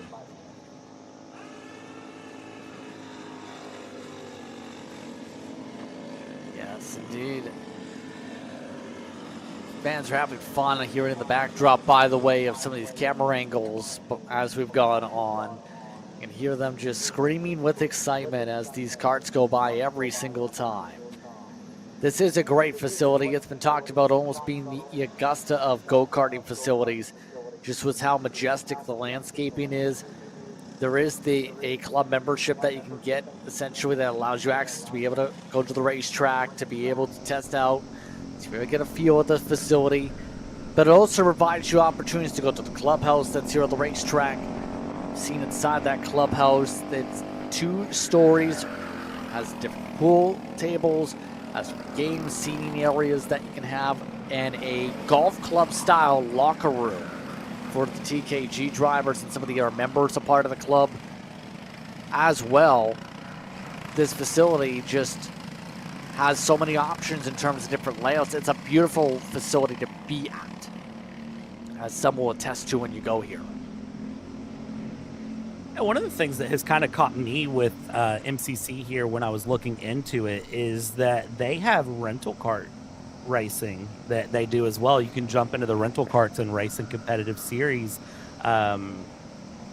One of the things I was looking at was they have an enduro series that they run in rental kart rumbles. So I was keeping my eye on that because that is something I would definitely like to be a part of whenever the next endurance race is for those rental karts. I need someone to call me, and you know, I'll show up and run some endurance racing. Curious how those would work out.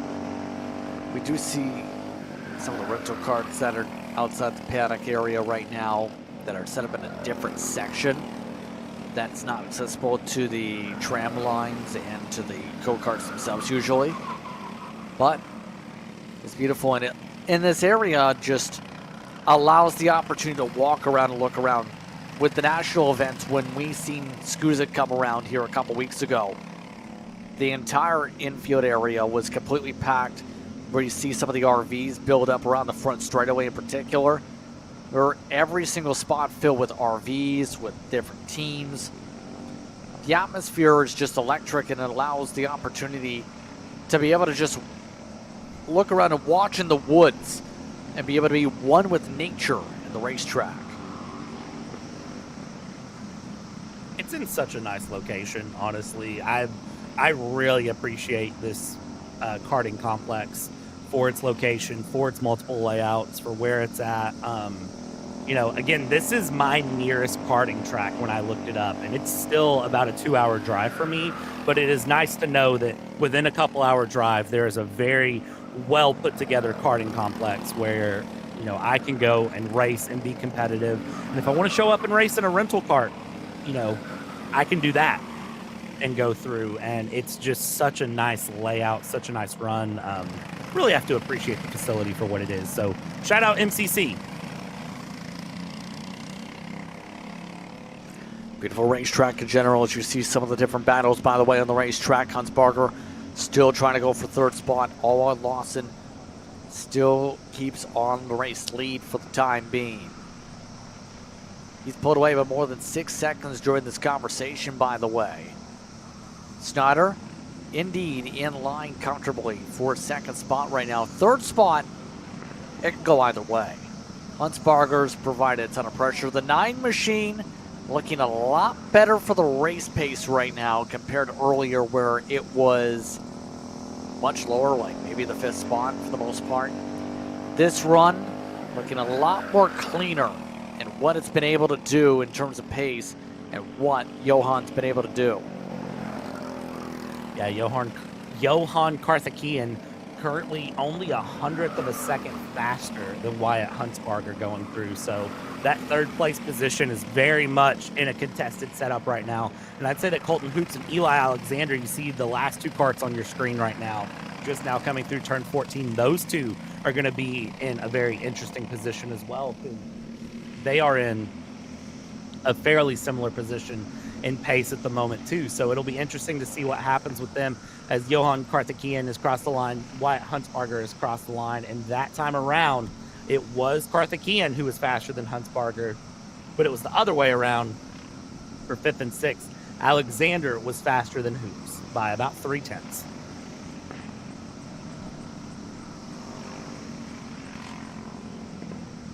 So down to the final minute and 30 seconds of this one here at MCC Cincinnati.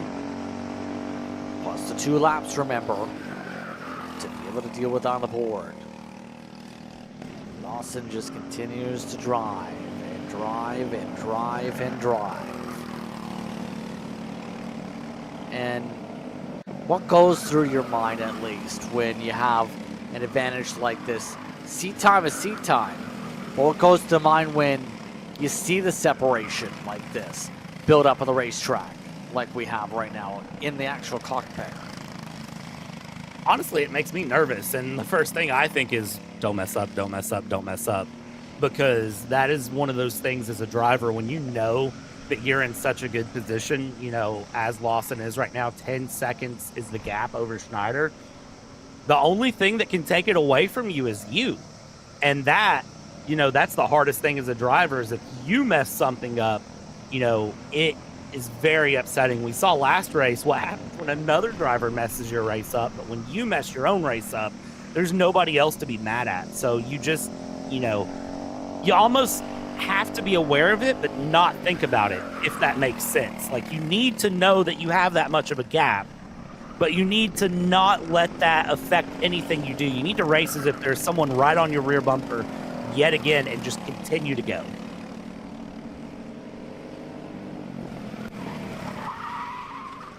Yes. Oh, some contact. Oh, wow. Turn 12, 13, 14. Believe that was the battle for third. They have made contact. Huntsbarger and Kutakian have gone off the racetrack. One driver, all they can do is stare. The other showing full emotion. And that was just off of the bottom of the screen. I mean, I'm not 1,000,000% sure what caused that, but that was just complete run through. Wow. Crews checking on the drivers right now as everyone's on the far side of the racetrack right now. Should be coming up towards the white flag here. But that puts Hoops on the podium. Alexander might have a chance too. They were within 2/10 of each other for position last time looking through. Coming up to the white flag this time by as the field able to zip on by, no issue. Get himself by the rest of these competitors. There's the battle for now third. Hoops and Alexander zip by the scene. Now it's the matter of can Alexander steal it? He almost took a swoop to the inside of the 480. Now the line's back on up and resets for the final time around. And Colton Hoops continuing to try to defend here on the run around. And again, as you know, I talked about at the top of the day, Colton Hoops is a driver to keep your eye on. Colton Hoops, last time out, rounds 1 and rounds 2, was consistently gaining pace and finding more time. And Colton Hoops now putting in competitive lap times to the rest of the field here and being well on the pace bracket here as we watch and see them trying to fire up Karthikeyan and Huntsbarger. But Hayden Lawson, I mean, what can you say? Domination on the field here in 206 Cadets. Coming out the final corner, Lawson drives it on home. It's Lawson who wins in 206 Cadet.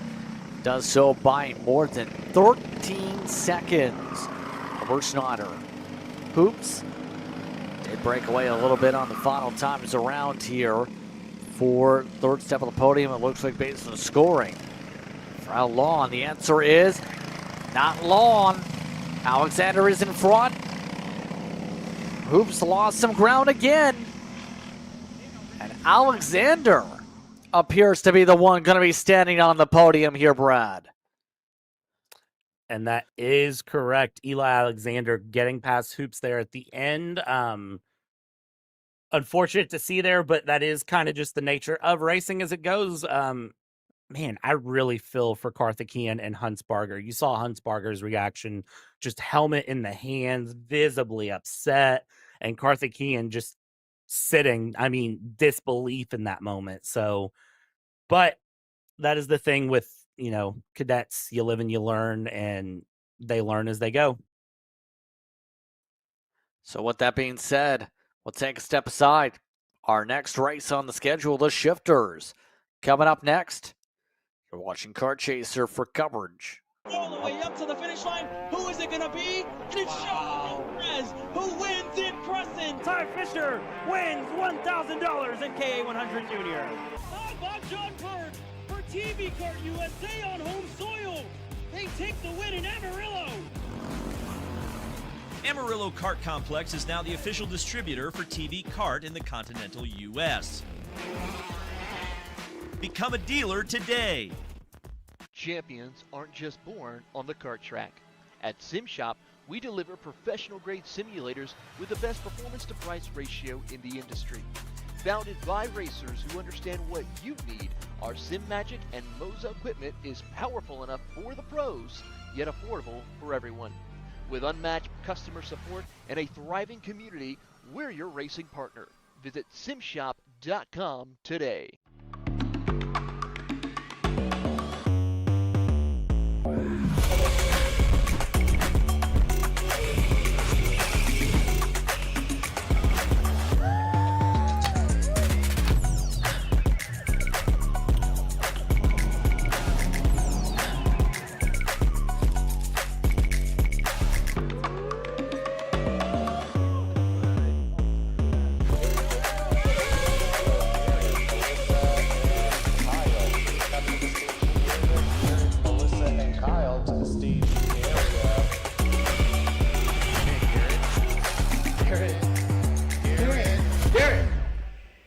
Let's go race. Come on, man. Florida Kart Racers, you asked for it and we're going to bring it. Introducing Florida Karting Championship, FLKC, a brand new racing series coming to Florida in 2026.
All the way up to the finish line. Who is it going to be? And it's Sean Perez who wins in Crescent. Ty Fisher wins $1,000 in KA100 Junior. How about John Bird for TV Kart USA on home soil? They take the win in Amarillo. Amarillo Kart Complex is now the official distributor for TV Kart in the continental U.S. Become a dealer today. Champions aren't just born on the kart track. At SimShop, we deliver professional-grade simulators with the best performance-to-price ratio in the industry. Founded by racers who understand what you need, our SimMagic and Moza equipment is powerful enough for the pros, yet affordable for everyone. With unmatched customer support and a thriving community, we're your racing partner. Visit simshop.com today.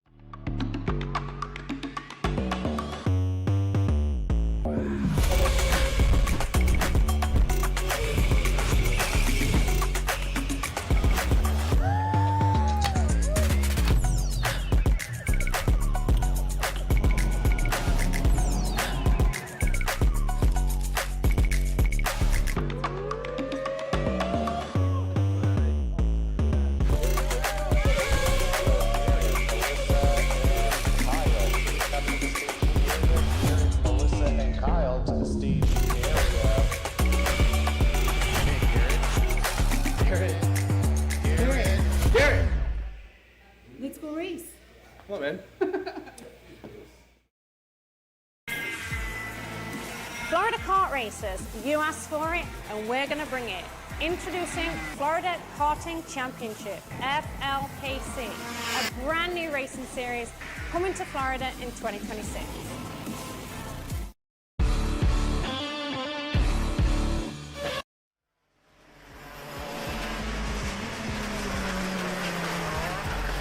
Welcome back, everyone, to Kart Chaser. More coverage, the Pro-Am Karting Championship from MCC Cincinnati. Field, it's ready to roll here for our next group. It's the shifters, ready to go. Pro shifter will have Riley Pegram, Nikolai Dukov in second. That's Doug Duff and Jeff Carroll, Eli Furnish. Riding at the top 5, we just had a false start for this field, so they will try it again in their shifters. See the track workers just staying relatively calm. The engines fire up and get ready to go. It's shifter, and it's underway.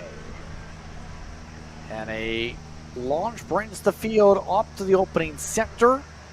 Dukov got the edge, it looks like, over Pegram. No Pegram getting the edge over Dukov in the opening corners. Riley Pegram pulled away. Last time we've seen her in the pre-final, holding on by 2 car lanes for now. And it won't surprise me again to see Riley Pegram get another run going here. Let's see what Dukov has to respond as they come through down the hill, now back up out of turn 11, heading towards turn 12 here.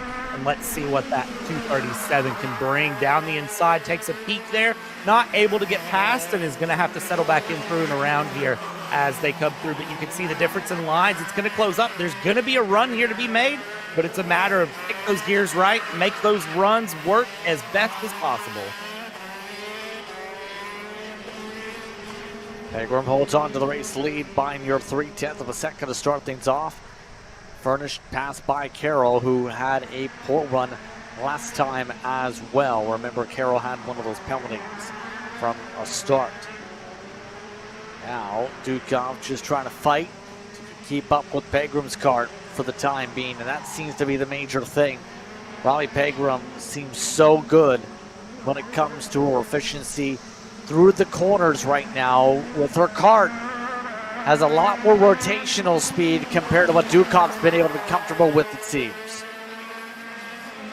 Yeah, I'm not sure if that's a gear difference, if that's just a comfort difference, of, just a tire difference. There's a million things it could be, but in the end, I mean, you can see the difference that it's making here as they run through. They'll come up towards the line. Let's see what the pace difference is. Pegram crosses the line, 54.7, a 55.1 for Dukov, gap 0.7 of a second. Now, as they continue along, and to give you an idea, Doug Duff in the number 100 just ran a 57.2. So your race leader, Riley Pegram, 54.7, and Doug Duff, 57.2. That is the pace difference that has been found here. That is a significant difference.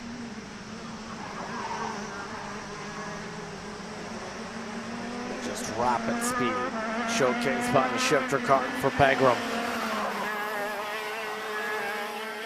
Now continuing to build up near a 10-15 kart length advantage. The final corners here.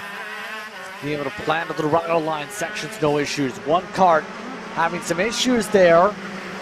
That is Duff that's letting the field go, so something's wrong with Duff. And that is heartbreaking for Doug Duff going through, because Doug Duff was looking very quick, very fast, and very steady for a solid P3 finish here, and was right in between the pace of the top 2 and Furnish and Carroll there in 4th and 5th respectively. But Doug Duff will be off into the pits, race over for that number 00 or 100. Not good for them whatsoever. But the race continues on here. As you said, shifters are their own beast of their own self and how they drive. How would you describe your favorite characteristics of these shifter karts? What we've seen here today and what we see in general for these machines? My favorite thing with the shifters is just the raw pace that they have. I mean, they're very, how do I say it? They're very unfiltered on track. They are very much you can get in them and absolutely rip these karts around with not a problem in the world, and they will handle it very well. The big limiting factor of the shifter is truly the person behind the seat, and that's true for all other things. But I do think it's especially true in shifters that the biggest difference in a shifter kart is the driver and knowing when to shift, knowing what gear to shift to. their willingness to really push things in gear and in kart to get the most pace out. And that's why you see in shifters such a pace discrepancy.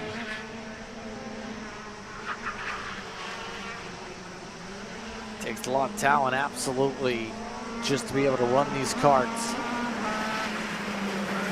Eli Furnish done a good job being able to now hold on to a podium spot. Here's the funny thing about Eli. He didn't take part in the pre-final. Takes part in just the finals, still able to now power his way to the podium right now if he's able to keep the distance on Jeff Carroll. And it seems like pace-wise, Eli Furnish has to pace up on Jeff Carroll, not by a lot, but by just enough here. And, you know, sometimes that's what it takes here to go through. And there's a number of reasons that Eli could have missed the pre-final. You know, could have been a schedule conflict, could have been just wasn't ready to go whenever the pre-final ran. There's a number of things that could have come up, but, you know, to show up and immediately be running P3, that's a great position to be in here, as Riley Pegram has lost out on ultimate pace here. But believe it or not, Riley Pegram's last lap still faster than Nikolai Dukov's fastest lap.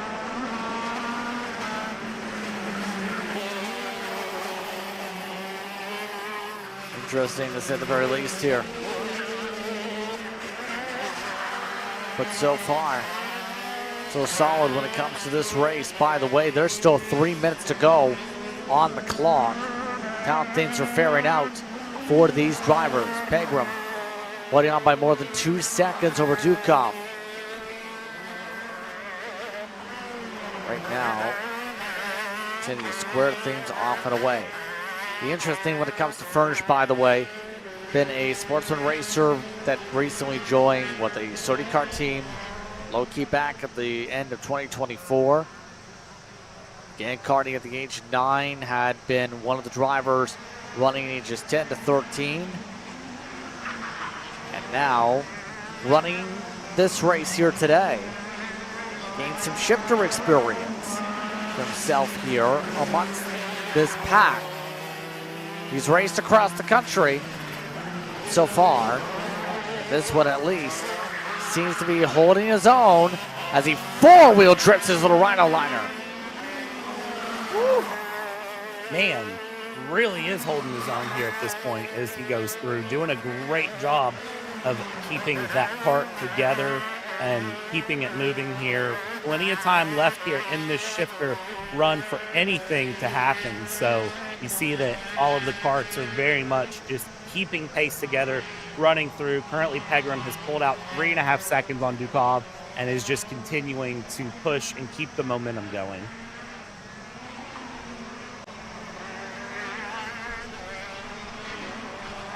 Continuing to rumble on, as you could say. Wants this pack. See them all getting squared away here. Coming up to a minute to go in what has been a tremendously calm race. With Pegram's domination station, Dukov looking comfortable on his podium. Furnish looking comfortable for now on their sake for the podium. Get a fair ways back. Still have 3 laps to go in this race. Amazing to see all of these drivers just holding on where they're at and currently running through and, you know, trying to keep the battles moving. This battle for third is not done, by the way, between Furnish and Carroll. They are continuing to battle it out, but you can see Pegram and Dukov almost lapping them here, which is amazing to see. And, you know, keeping the karts fighting along here. I feel like Carroll is gaining on Furnish at this point, even though looking at the times, it's not necessarily the case because Carroll last lap was a couple tenths slower. But here comes Riley Pegram to lap them at this point, and let's see what happens here as the timer is going to end. We're officially 2 laps to go when they cross the line.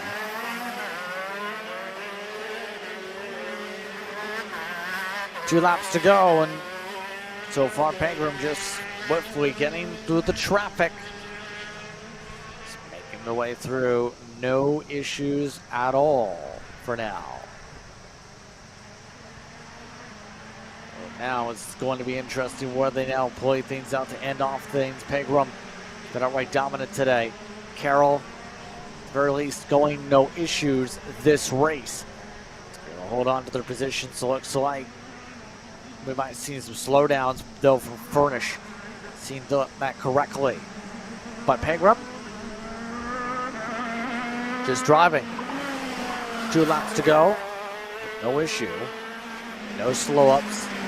No trouble spots. Take the white flag this time by. What's been a dominant race for Riley Pegram. 1 lap to go. With that 1 lap to go, just keep things moving and grooving. Do what you can here as they continue along and keep the fight alive at the moment. Dukov holding on as well there. And it's been such a great run from Riley Pegram this weekend. Just for showing up this morning was just right on the A game. And no surprise there at all things considered, as we go through. And Nikolai Dukov has gotten the run past. And, you know, again, given Riley Pegram's, you know, racing resume here, running in a shifter kart and, you know, being able to say you're within, you know, even a lap of Riley, I think is a great run here, as Riley will come across the final couple corners, kick a drift and finish this thing off. Checker flag coming up. Riley Pegram dominates in the shifters. Dukov second. My finish looks to be in third and will be in third.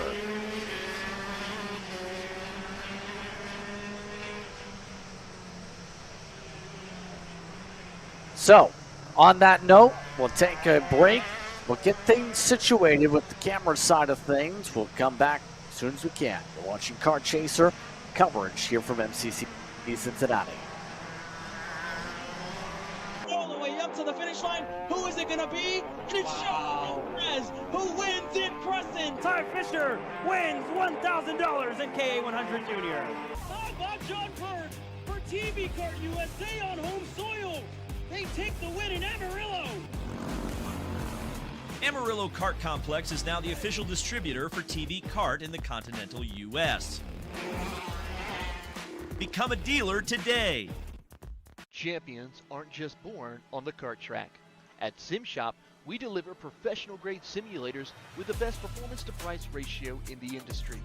Founded by racers who understand what you need, our SimMagic and Moza equipment is powerful enough for the pros, yet affordable for everyone. With unmatched customer support and a thriving community, we're your racing partner. Visit simshop.com today.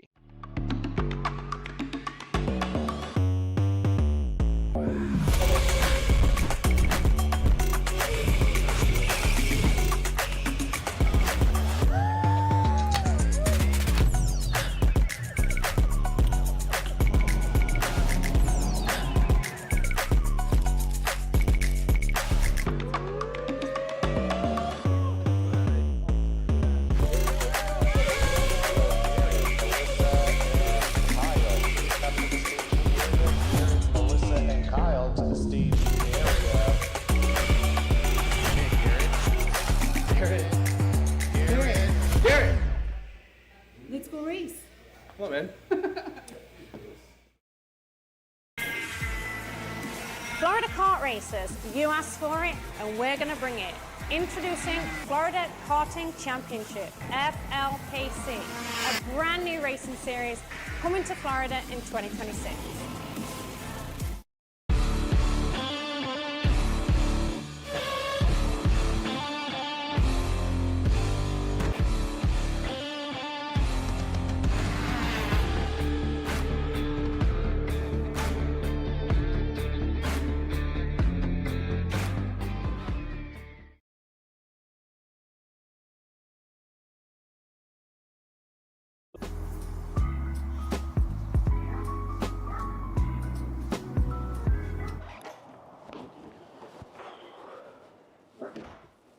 Hey, what's up, Caleb?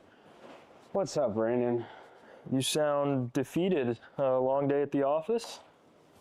Yeah, got stuck at a cat food marketing meeting for like 3 hours. I don't know a thing about cat food, and I don't even work in marketing.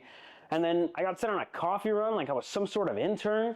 Then at the end of the day, when I want to go get gas, I just realized everything is so darn expensive nowadays, man. Yeah, you got that right. Like, do you have any idea how much we're spending on Netflix?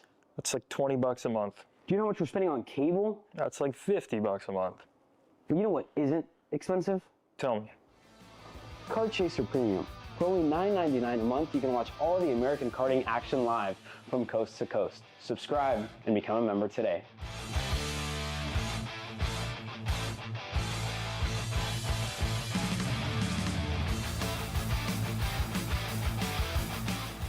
Paulie Massimino wins in KA.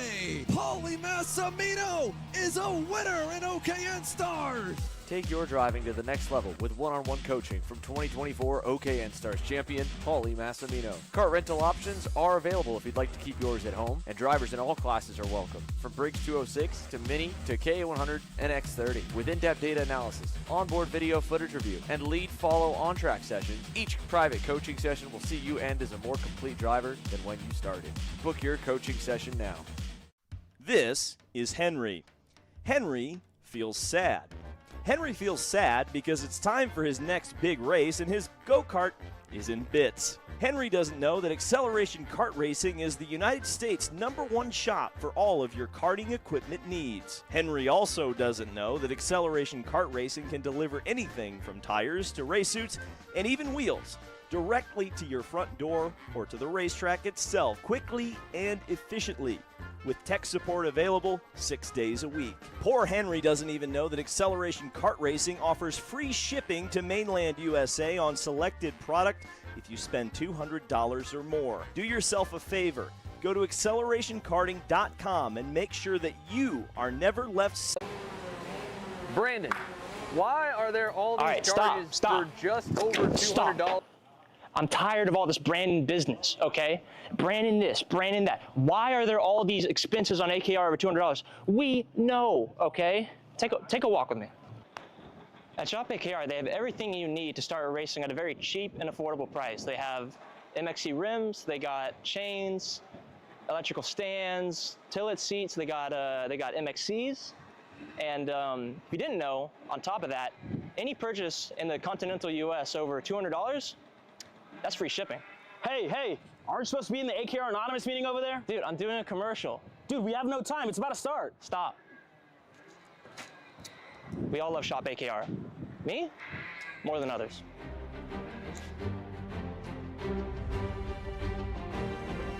What do I get at Shop AKR? MXC rims.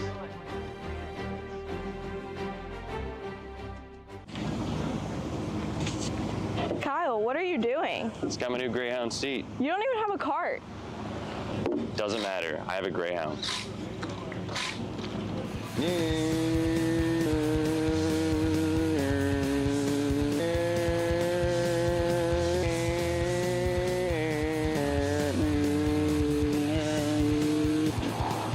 the f is Kyle Cuthbertson? Doesn't even have a go-kart. Doesn't matter.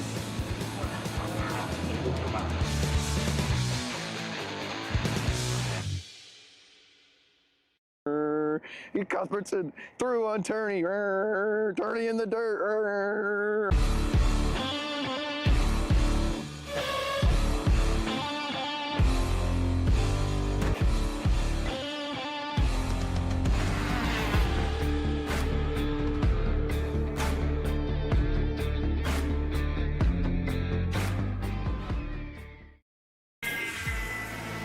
Florida kart racers, you asked for it and we're going to bring it.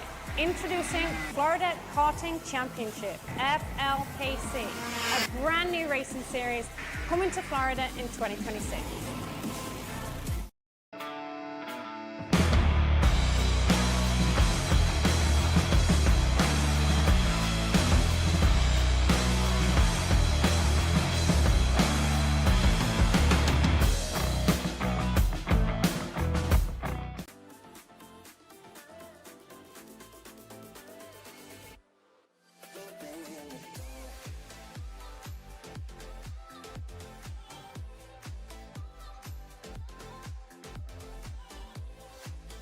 Are you looking to take the next step in your racing journey?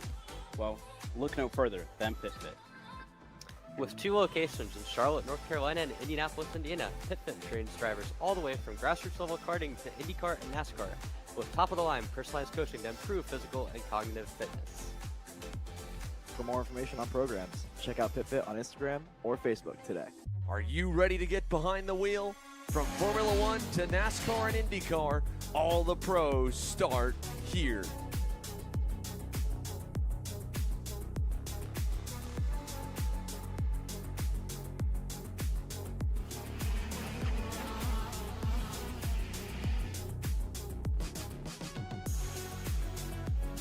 For more information, check us out online at mcckarting.com or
to the finish line. Who is it going to be? And it's Sean Perez who wins in Crescent. Ty Fisher wins $1,000 in KA100 Jr.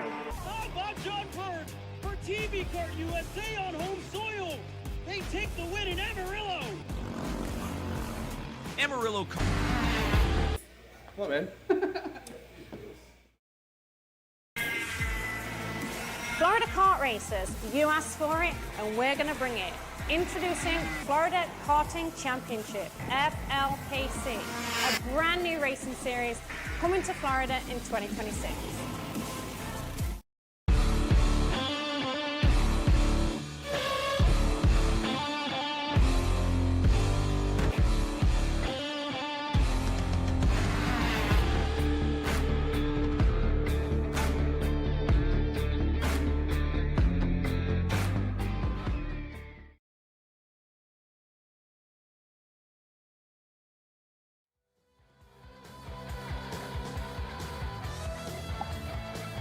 Welcome back, everyone, to MCC Cincinnati.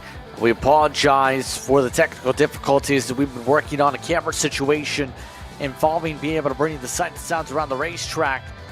Right now, drivers just finishing up the Micro and Mini Swifts where Jack Kotowski took the win in Micros. Drew Snyder, the only Mini in the field, pulled it down pit road and finished things out there. Now, drivers for KA100 Jr. are hitting the racetrack for their race.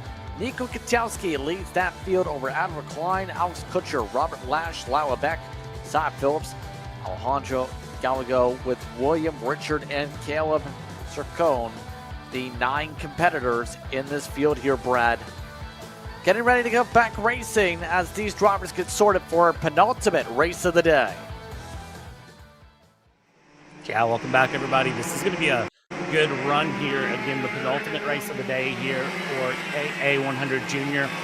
Plenty of fast parts in this class. There's many names to watch here. Honestly, pretty much everyone in here is a name to watch that could be in contention for the win, just depending on how things go, but only one way to find out, and that's to get this 9-minute plus 2-lap race underway.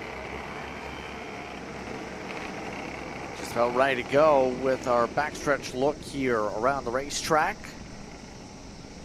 So we get set. Should be a busy time. These competitors here in the next moments or so. Let's get 9 minutes plus 2 laps up on the board. We'll have the view from the far side corner.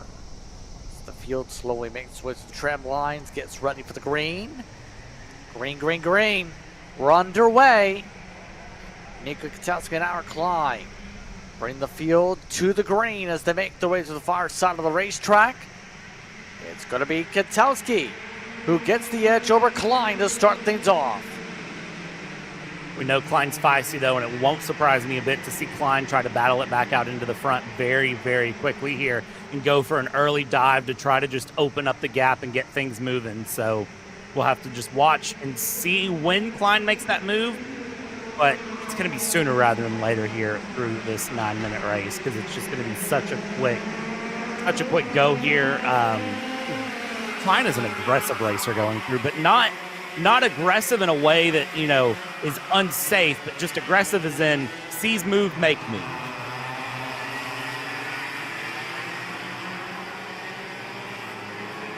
Now as they make their way on through, it's going to become the question, who's going to get the edge, who's going to be able to settle on in here.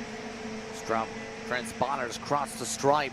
Kleindo is actually quicker than the leader on the opening lap here of this one. Top 2 building a buffer for now, and that seems to be something we've seen carry over from the pre-final. Are these groupings of small packs yet again in the K100 Juniors? Seeing it come in fruition again as Kotowski and Klein, Kutcher and Lash seem to be the packs. It just seems to work that way, honestly, and I don't have a good reason for why it sort of spreads out into smaller packs instead of one larger pack. But it really does just sort of settle into groups of 2, groups of 3, and that's just how they run, and I don't know what it is, but I'm not used to seeing that happen in other classes, honestly, so it's so weird to see that come through and happen. But as you can see, you know, things are spreading out and going and just holding on as best they can. Apologize for that technical blip as we currently still working on things here, but can tell you, Klein is working on trying to work on some runs here. Packs of two to rumble forward. Beck and Gallego also grouped together. Phillips, not having the best of runs, had been grouped up with Beck previously in the pre-final. And right now, Nico Katowski showcasing what we've seen from him in the pro scheme, or at least I should say the national scene. Good speed, good consistency. He's maintaining it to be able to control this field. He has still 0.2 of a second lead, give or take.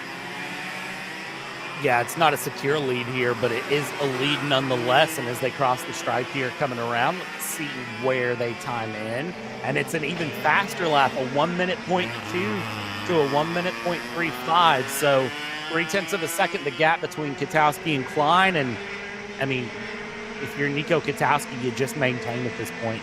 Just keep that pace up, and Klein is sticking pretty well 1-to-1 right now. I thought Klein would go for the early move. Now I wonder if Klein's not saving for a very late race lunge.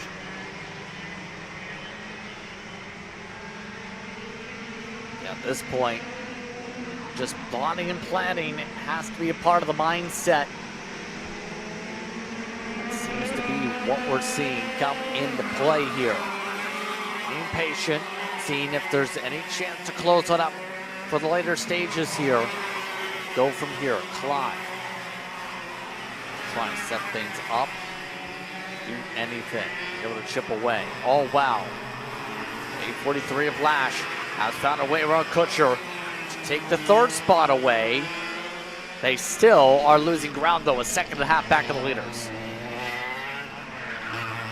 And that losing ground is going to really, really make a difference late in the race because, you know, as they build the gap, it just eliminates the chance of trying to push and get any more of a run in. But that's just sort of where you find yourself. But I will say for Lash, Kutcher, and Beck, they're consistent in pace here. And I think for Nico Katowski and Adler Klein, they were really fast really early, but I think that they're going to start losing pace. I don't think they can maintain that momentum for the full 9 minutes plus 2 laps. So as we hit this half race distance here coming up, I got to wonder, will Lash, Kutcher, and Beck start the game on the top two?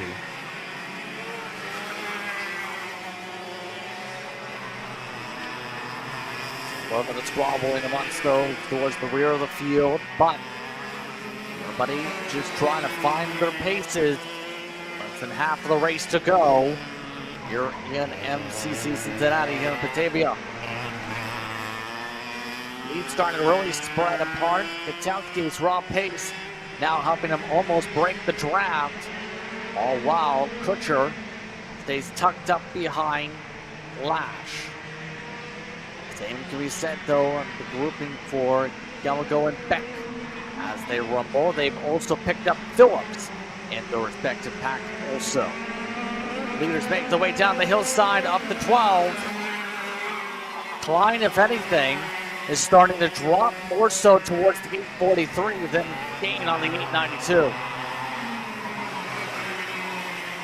And keeping this battle up and alive here, going all the way around. I mean, this is just such a tight-knit field at this point. Everyone's so close and so similar in pace.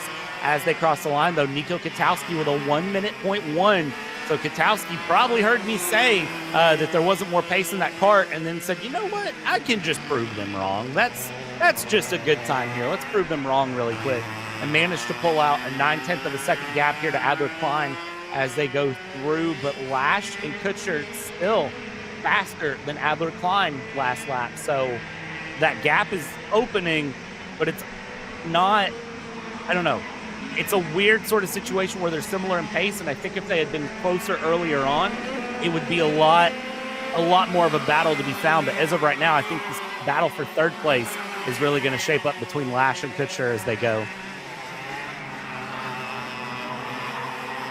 So far, they've stayed well attached, coming to 2 minutes to go, should say. By the way, Gallego now pulled away a little bit, this time around from Beck and Phillips. Build up the buffer, Kutcher. Now in front of Lash, by the way, in terms of that running order and how they are sorted on the racetrack. All while Klein is time by, falls out of the 1 second range. There's the battle that's been the closest on the racetrack. Lash trying to reset. By the way, to poke back around here as they make their way behind the RV. Out comes Katowski, continuing to grow this gap. He is just continuing to run away. Not much you can say, just rapid today. Coming up to 3 laps to go. And that is exactly what you want to do if you're Katowski, is just run away with it. You want there to be no question that you are the driver of the day. Here's the thing, though. It's completely different racing conditions tomorrow. Don't forget that. You know, we have storms that are going to be coming through probably right after this event ends. And then tomorrow will be rainy off and on through the day. So just because someone's done great today like Katowski doesn't mean they're going to do great tomorrow. But as of right now, no denying that Nico Katowski is the driver to beat on the Saturday event. I'll be curious to watch Sunday and see what happens.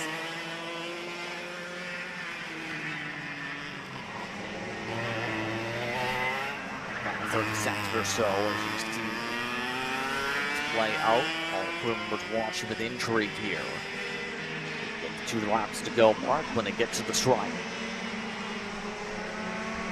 Keep in mind, one thing to mention is after this weekend, the layout. I've been shuffled a part of this schedule. National Short would be the next timeout once we get to about August or so. And then, of course, you have the Legacy layout. That'll be in October for these competitors for Halloween. So you have this schedule shuffle that we talked about. Many of these competitors going to be in CIK and A competition next month. It's going to make things very fun for a lot of competitors at the national scene, where plenty of them may start in that scene, especially in the 206s for those categories. But coming around, Chacon on his own right now at the back of the field. All while the leaders are on the far side of the course.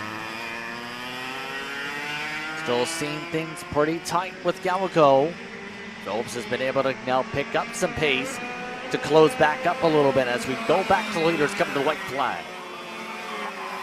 And as they go through towards the white flag, I mean, Katowski just opening up the gap here, continuing to run, continuing to put in faster times and just prove my point wrong that there's plenty of pace to be found in that kart, and Katowski is just proving it as we continue through. Let's see what happens here. Across the line, last lap, and a 1:01 from Katowski is the fastest lap of the race, unless Katowski decides just to get a little bit faster here on the final lap. Adler Klein, 2.1 seconds back. Robert Lash is another 1.7 back from Adler Klein here, and then Kutcher is right within a tenth currently of Lash. So the battle for P3 is well and alive, and hard to say who's going to win that one.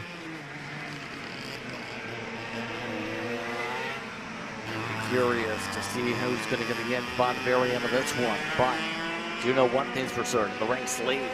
Nico Katowski putting up a dominating performance here in this one. Pulls away by more than 2 seconds. They come away with a race victory. Oh, there's a swap. A change in the final corners between Kutcher and Lash. Lash drops back to 4th spot. He drops off the podium. Nico Katowski leads the podium. Adler Klein in 2nd. And it's now going to be Alex Kutcher on the podium in the 3rd position. The rest of the field still squabbling a little bit towards the end, but it's going to be the 892, the 833, and the 878 standing on the steps in just a little bit, Brad. Great run from all of them as Robert Lash gets 4th. Gallego, Phillips, Beck battling it out going through, and William Richard and Caleb Sarcone going across in 9th place there, a little bit further back as they go through. Only one more race to be found here on this Saturday that has been amazing. We ran Ready Racing really quick and ran through, and considering that we're calling for thunderstorms at 5 o'clock, really great to see that we've managed to hit 4:30 here, and we're getting ready to put Pro-Ams out on the track to finish things up. Good schedule so far today. You see that sunshine starting to turn a little bit of orange, if anything, here. Those drivers will set up on the far side of the course. The rider should set by the pit lane area to be able to get in set up here. So, see the starting lineups in just a moment for CIK LO206 Sr. 11 karts, remember, are in that field here today. Camera operator goes wee. The field ready to go wee too. It's Will Steele, Jacob Petticord on the front row. And it's Ryan Miller and Ben Lida, Gary and Heber, Gardner and Batchoon, Maker and Hambrick, Gavin Dankenhart will round out the field in this one. Look top to bottom at the running order on that field. So, waiting for the karts to get in position to get back on the racetrack. Your thoughts for the Pro-Am, also known as CIK LO206 Sr, coming up. The question is, who can steal it from Steele, and can Petticord find his way forward? I think Petticord's very fast. I think Ben Lida is very fast. I think all of these drivers are going to be in good positions here to try to run it, but they've got to get solid race starts in and have a good run through 12, 13, 14 if they hope to take it away.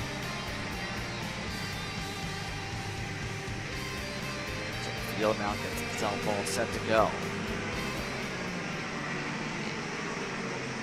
It's about ready for extra shot.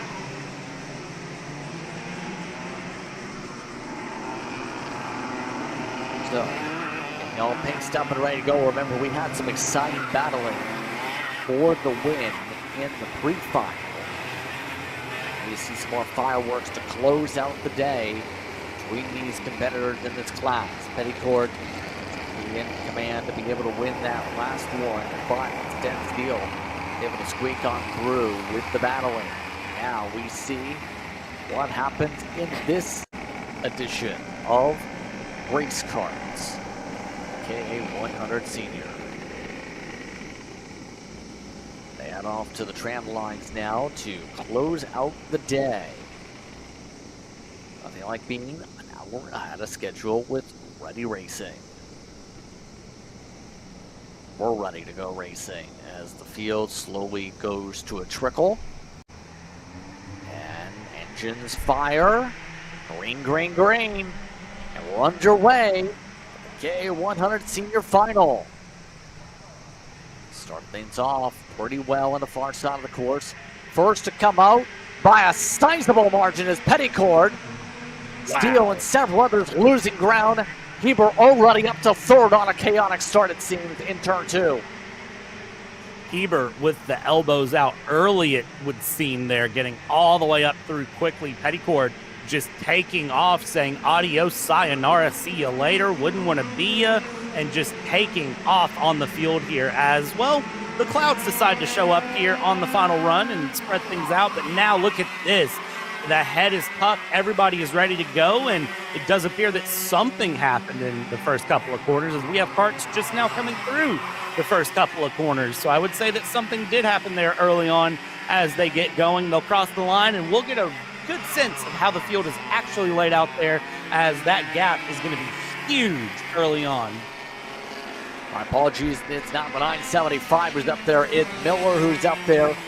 Heard that one driver is in the wall in turn two. I believe it may be Steele based, or rather, maybe one of those of Lida or Gary or anything along those lines.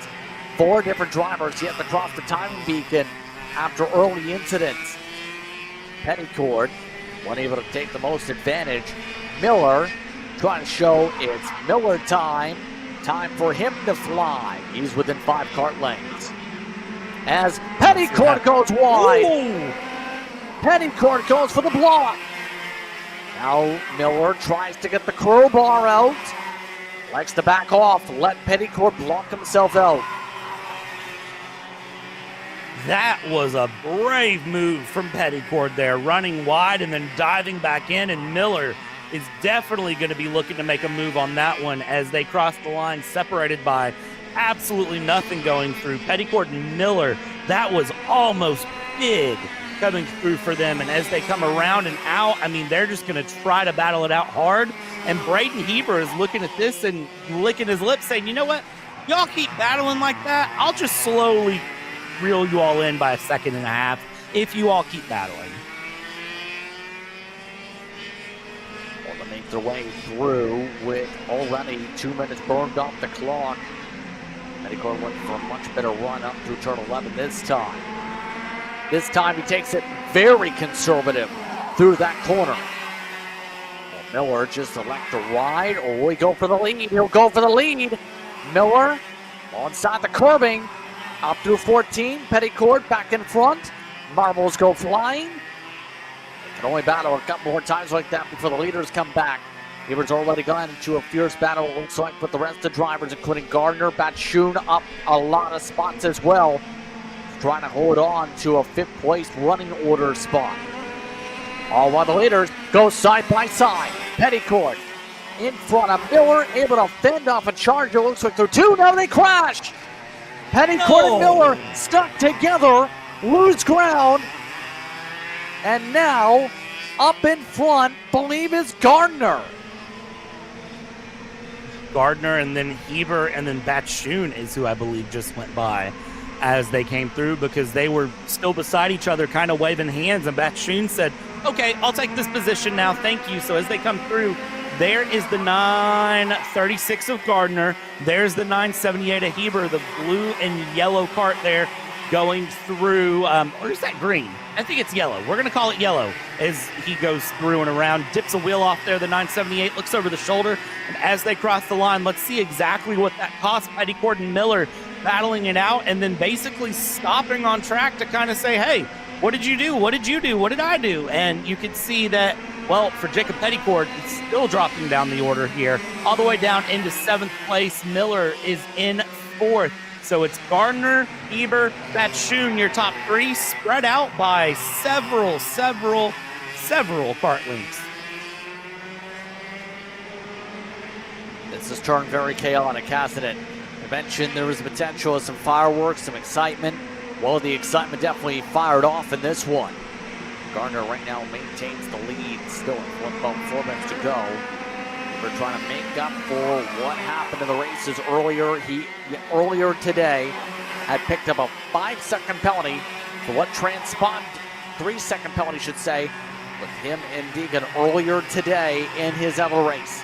Now, we're going to have some vengeance in the KA100 senior race. Oh wow, Batchoon holding off Miller for the time being as they're separated by 4 car lengths. Petticord has recovered 6 so far after the incident. So, can Heber make the charge here to win this one? I think Heber can. I think it's just a matter of, drive smooth, drive consistent, and don't overdrive. Don't let your frustrations from 206 bleed over into KA100. Just keep your cart together, keep driving, keep going, and just, let the driving speak for itself here. Don't get too frustrated, but you can see already, I can see kind of the driver demeanor there with his head leaned a little bit and down. He doesn't look like he's not frustrated. I will say that as he goes through. Look at that battle there for 4th between Batchoon and Steele. Steele stealing the position, and is it 2 for 1? It might be 2 for 1. There's the 990 of Petticord is going to try to get past Batchoon as well and put him down into 6th place as they cross the line. It will indeed be Batchoon down 2 places. 2 for 1 special, but in the wrong direction. Yeah, that's pretty much just losing 2 spots in quick succession. Petticord now on Steele. 2.5 minutes to work with on the clock here. Petticord trying to make up all the lost ground he can. Likes to just ride behind Steele for the time being. Oh wow, the lead compresses a little bit. Last time by, fastest lap of the race, turned by Heber in a couple hundreds. And look who's rapidly gaining. Miller, 1 minute 4:13 last time by. Now it's in drafting distance of both the leaders with a rapid push in the TKG Kart. Miller's going to be quick here, and let's see what Miller can do to capitalize here at the moment as he goes around. They go down into turns 1 and 2 here, and Miller very quickly gaining on Heber. Miller actually with a 59.9 that last lap versus the 101s that were ran by the leaders. So Miller up the inside. Adios. That was simple. See you later. Braden Heber in second, but Ryan Miller with a 3-second penalty for avoidable contact earlier in the race. That is going to spell disaster on his weekend. So Miller, who was hard charging for this race lead, now needs a lot to happen here. 1 minute to go. If he wants to win the race outright, will need to make the pass quick, then somehow gain 3 seconds in a couple minutes. I don't know about the math. It's not mathing in my mind here, even with him in second and turning the fastest laps of the racetrack right now. Not even remotely close to mathing at all, regardless of pace. I don't care how quick you are. You're running 2 laps and you need 3 seconds in 2 laps in karting. You're asking for a miracle and a half to happen there. And I hate to be the one to tell you here, but I don't know that that's going to be what happens here in the run as we see the karts come through. Down side by side, they're going to go into 8, 9, and 10. Miller knows he needs to get some time going. Miller's going to be pushing. Let's see what Miller has here to give. Defensive goes Gardner going through, and the 936 of Gardner will hold the lead for now. Miller in second place here. And I say if Braden Heber can get up there, Braden Heber would love to have a run. Out the inside goes Miller. Good pass from Miller. But now it's that 3-second problem that's going to come in. There's step 1. 2 laps to go. Can Miller put on the drive of the year and gain 2.5 seconds to outpace the penalty? Gardner right now is your net leader by 5 kart lengths. Miller is rapidly pulling away here. 2 TKG karts in control in front. Which team member will get it is the huge question. Lap and a half to go. Coming through 8, 9, and 10 here, down into turn 11, now up the hill. You can see Miller, I don't think is gaining near as much as Miller needs to, tucking the helmet from multiple karts behind here.